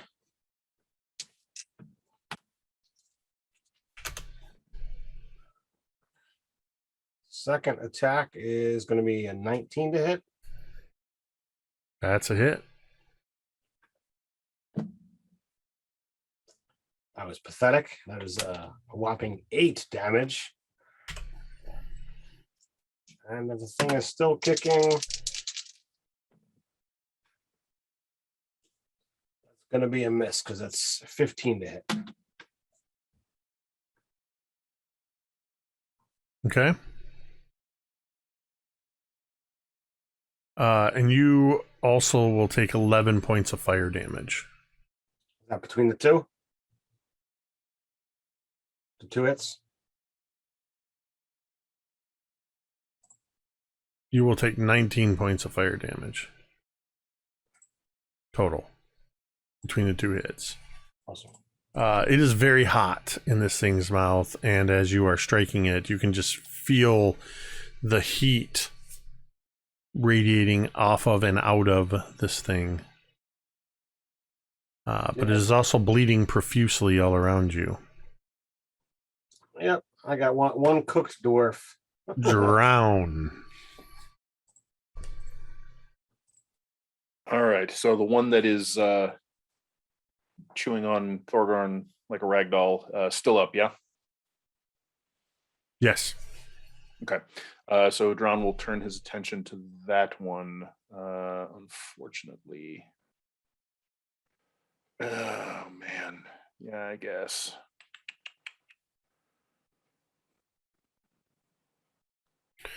Yeah, the one on the right's still like 40 feet away. Right. But moving How towards far you. away is the one at... At this point, it's probably about 30 feet. 30 feet. Oh wait, no. Okay. No. That's like 15 feet away. That's like 15 feet away. Oh, okay. So it's right friggin' there. Yeah, because you're all still sort of moving forward, and it burrowed and climbed up and moved toward Thorgarn. I have a 35 movement speed, so it's only 15 feet from the cart.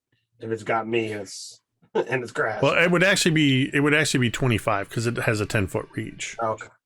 So it's 25 feet away from you, not 15.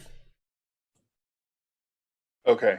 Unfortunate.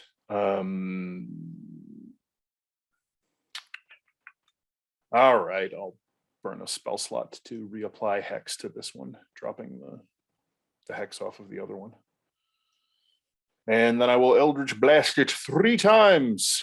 And I will hit 3 times for a total of 41 damage.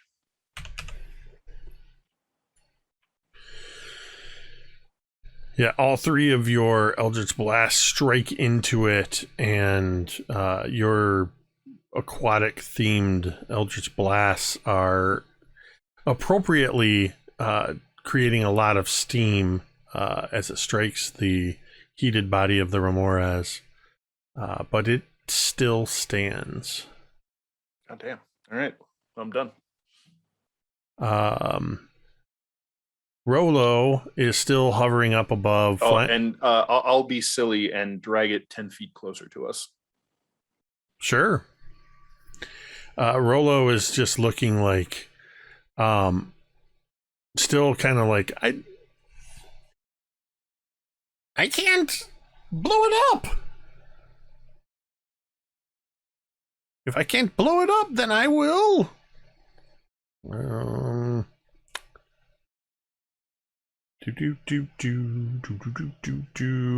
I think, yeah. That's a bit big, but yeah, I think Rolo is going to instead make another gesture at this thing and some arcane words, and suddenly there is an incredibly loud noise at the midsection of this creature. And it needs to make a Constitution saving throw. Whoops, which is...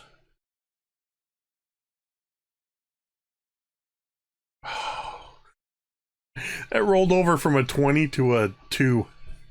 It fails its con save. As Rolo casts Shatter on the creature at 5th level. That is going to be 29 points of thunder damage. Believe it or not, this Remorhaz is still standing, though it's lost a few legs. Parts of its carapace are shattered. It's the sort of wing-like hood up around its upper part and by its head seems to be torn in places. Some of the spine's broken. It's got arrows sticking in it. It still has a badly burned and bleeding Thorgarn in its mouth. But it is still up. Quick correction, Jake. I had spaced that the first Remorhaz died, so I didn't have to recast Hex. I just moved the okay. one over. No problem. Just want to check Rolo real quick for... Okay, yeah, so that's Rolo's turn, which means it is Talmud's turn. So Talmud kind of turns after this cascade and looks to see the second closest Remorhaz and realizes that it has Thorgarn in its mouth, and Torkenfell starts getting angry and like slamming his fists like against his head. He's like, no, it's not fair. It's not fair. Eat me. And he's like screaming as he runs across this herd The as herd far as you has can get. the herd has dissipated enough because of all of the attacks and everything that it is no longer difficult terrain through this area. Good. I'm neglected to mention that. How far away is it from where the You could first get one to died? it. You could get to it. Sweet. So yeah, he's gonna run up to it with Ghost Cleaver held again, kind of up above his head, shouting at the top of his lungs, "Eat me! Eat me!" And he's going to run up and strike at this thing.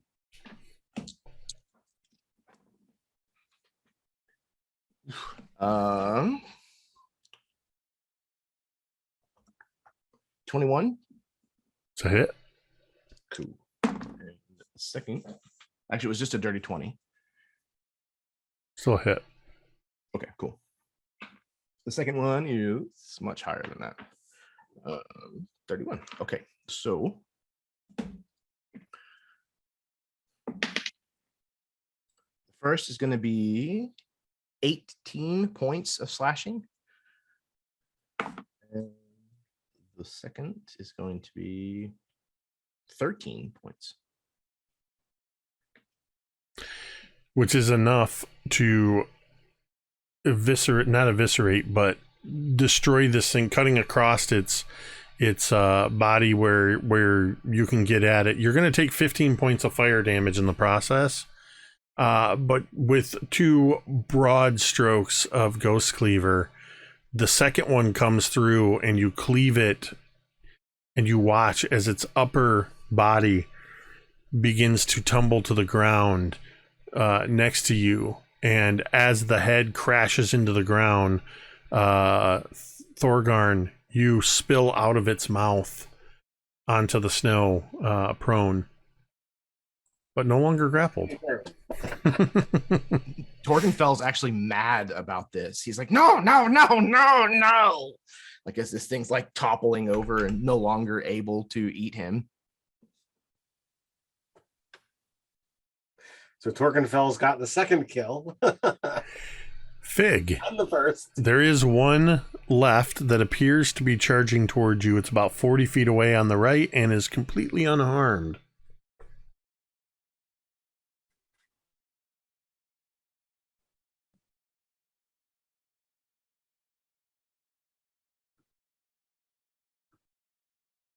And you have a Simulacrum, and you have a Steel Defender, and you have an Air Elemental. Don't forget about the beast. And you're muted.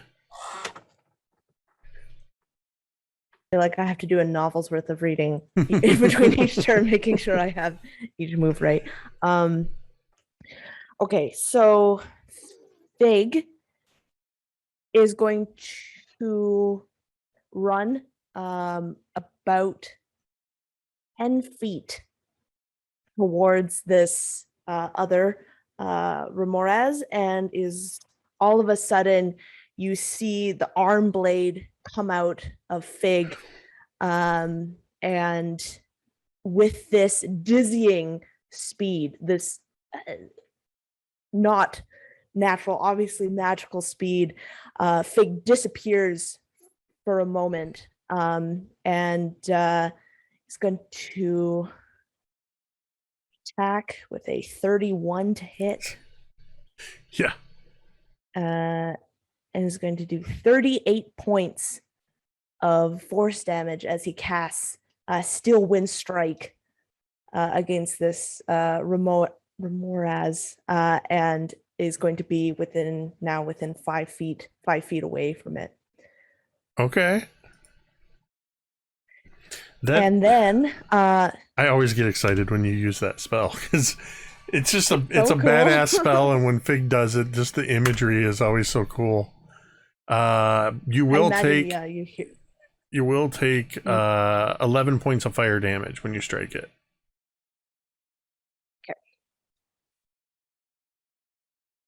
Okay. And then the Simulacrum is going to kind of reach out its hand. You see Fig is going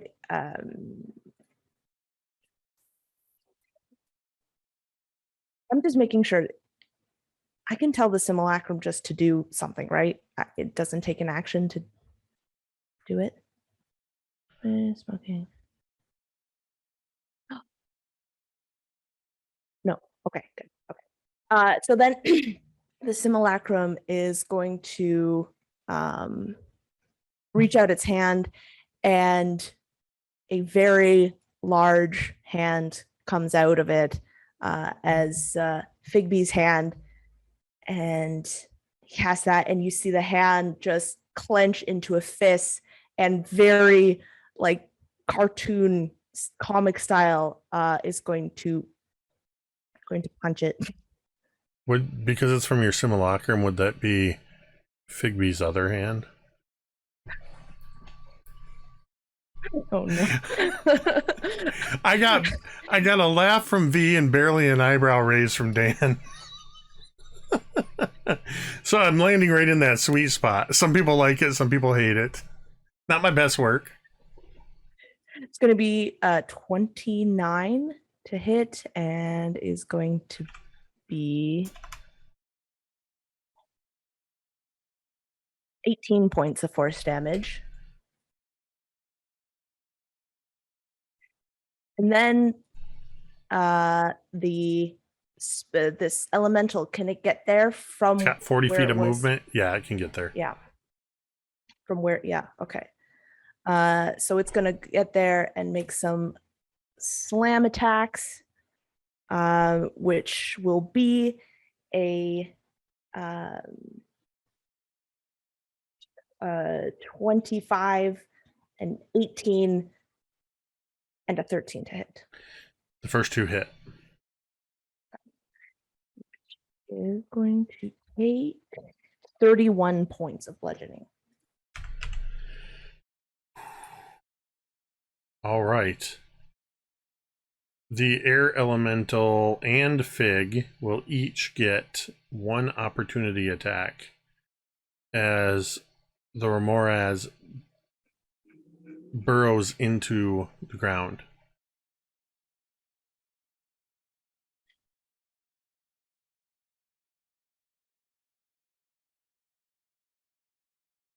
Okay, the air elemental. Ooh, I don't think that's a 15 to hit. No, that's going to miss. The air elemental, from its 3 attacks, would have taken 33 points of fire damage. Okay. Because it hit 3 times. And then Fig, you also get, with your arm blade, you get a opportunity attack, if you wish. Cool. Yeah. Yeah, 7. That's not gonna hit. So 7 to hit. Yep. Ironically, that's well, you missed. So but that is how much fire damage you would have taken if you had hit it. You miss it though, as it disappears into the earth, and as it's melting, the hole seems to almost, not completely, but start to close behind it from the melting snow. And you can hear and feel it burrowing below you. But it seems to be burrowing away. By the time it comes around to you, Cantriel, this thing appears to be gone. And for the moment, unless, depending on what you want to do, you are momentarily out of combat. There's a lot of dead elk and reindeer around you. There's 2 dead Remoraz, and one that appears to have fled. Cantriel will put Cavatina back into, well, like slung across her shoulder, and she just sort of looks around at everyone. Is it me or is it getting easier? And she's going to do mass cure wounds for everyone. So that is going to be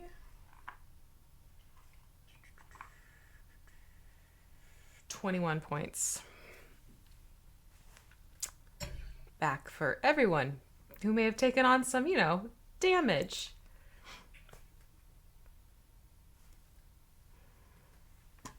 for And the that guy, is, let's see. lying on the ground with, burns and bites and what have you. It's like, maybe speak for yourself. That's 6 creatures, so just FYI. Thorgarn, Yeah. you are very badly burned. Well, I'll get over it. I too will. Drown goes over and offers him a hand to help him up. I imagine there's a section of your mohawk that is much shorter than it was. Yeah, It's got that like sort of curled scrunchy. and It's very crumpled. crispy. Yep. It's all curled. It smells like pork rinds.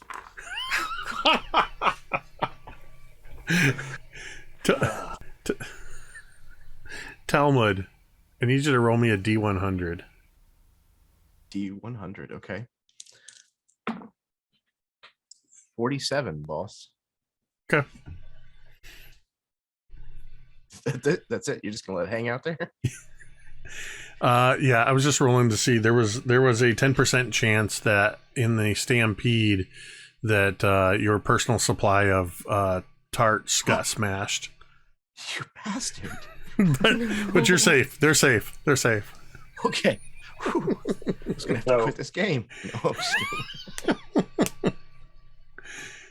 So you said there's a whole bunch of elk that have been trampled.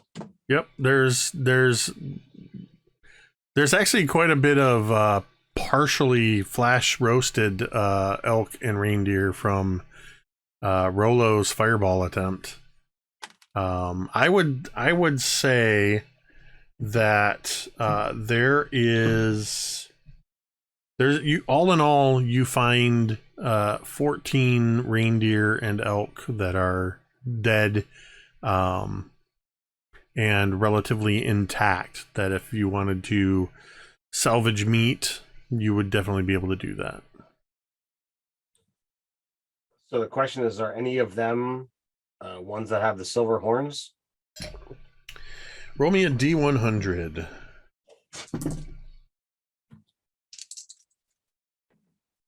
Wow, that is going to be a 28. One of the dead reindeer has the silver horns. I will point that out. Do we know what the silver horns mean? Are they special or something? I can do a nature check. I would say anybody can investigate or do a nature check. I can do investigation. Yeah, that's a 15? 25. There you go. Cantriel, you've probably never seen this before, I imagine, but you've seen in other naturally occurring things. There's almost a bioluminescent property to these antlers. They appear silver in the daylight, but they look like at nighttime they may glow. Well, if you want a trophy, that might provide a little light. Those are it. They're not special or sacred. I'm not gonna, Not come in after mine. them. All right, well then I will take some take the set of silver antlers, and we'll take up some meat. If anyone's down for taking a short rest, I know I wouldn't mind spending some hit dice. But I mean, I don't think 8 deer, like that's an awful lot of meat for us to be trying to carry around. I figure we give a couple to the dogs. Mm-hmm. We spend a lot of energy pulling the sleds, so Yeah, it's safe to say you can do that. And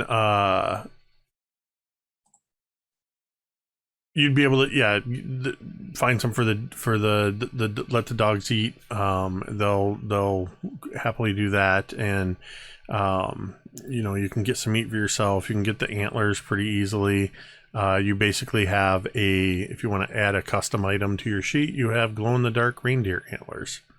Definitely take some to feed the dogs, and certainly up for a short rest. So as you're sitting here in the aftermath of this Remoraz attack, you notice you notice near the end of the rest, as you begin packing up, during maybe 10 minutes into your rest, you notice way off in the distance an explosion of snow and ice near where the herds have gone, and it's likely that Remoraz that fled has chosen to take on easier prey. Near the end of your rest, you do notice that while the herds have moved on quite a ways away from you, you have a lot of dead deer and elk and dead Remoraz. There's a lot of blood on the snow. And Cantriel, you hear something and notice that quite a ways out, but sort of moving in this direction, you can see a large polar bear, drawn probably by the scent of blood. But it's near the end of your rest, and if you get going, it won't bother you. All right, let's go for second round, table 2, time for their buffet.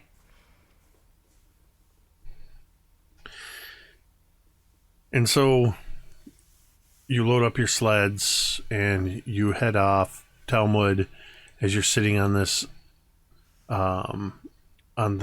sled, sliding across the snow and ice pulled by dogs, comforted by the knowledge that your strawberry tarts are safe and sound, wrapped up in their package next to you.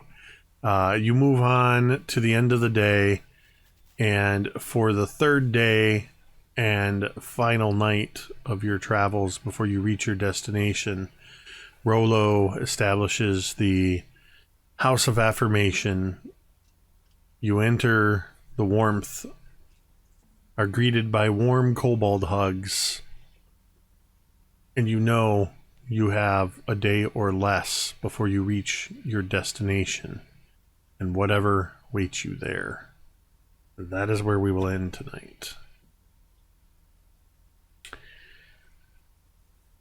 You fared a lot better against the Remoraz than I thought you would. I rolled really low on initiative for them. We packed a lot of damage into single hits. Yes. And that's what saved us. And even then, people were still getting shredded. And aside from Rollo, nobody hit it. Everything you hit it with was things that they weren't resistant to. So you were able to land some good solid hits. There were 2 super crits. So I think between the super crits,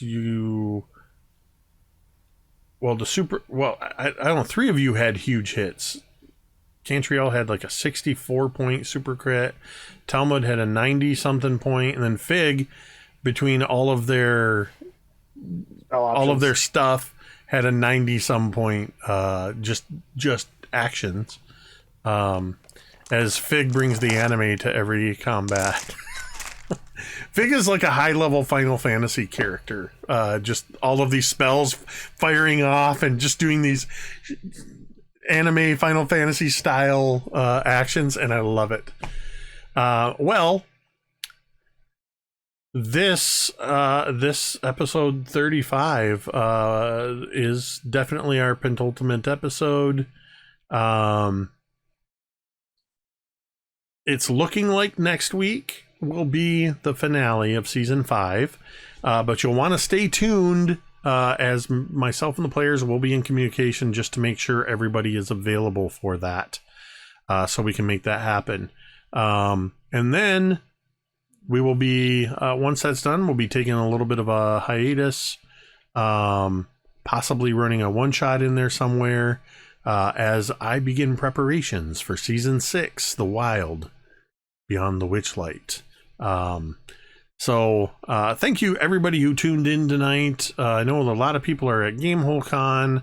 I know that a pretty darn big streaming show had its premiere tonight. So thank you to everybody who showed up and hung out with us. And if you were one of those people lurking quietly in the background, not participating in chat, thank you. We appreciate you just as much.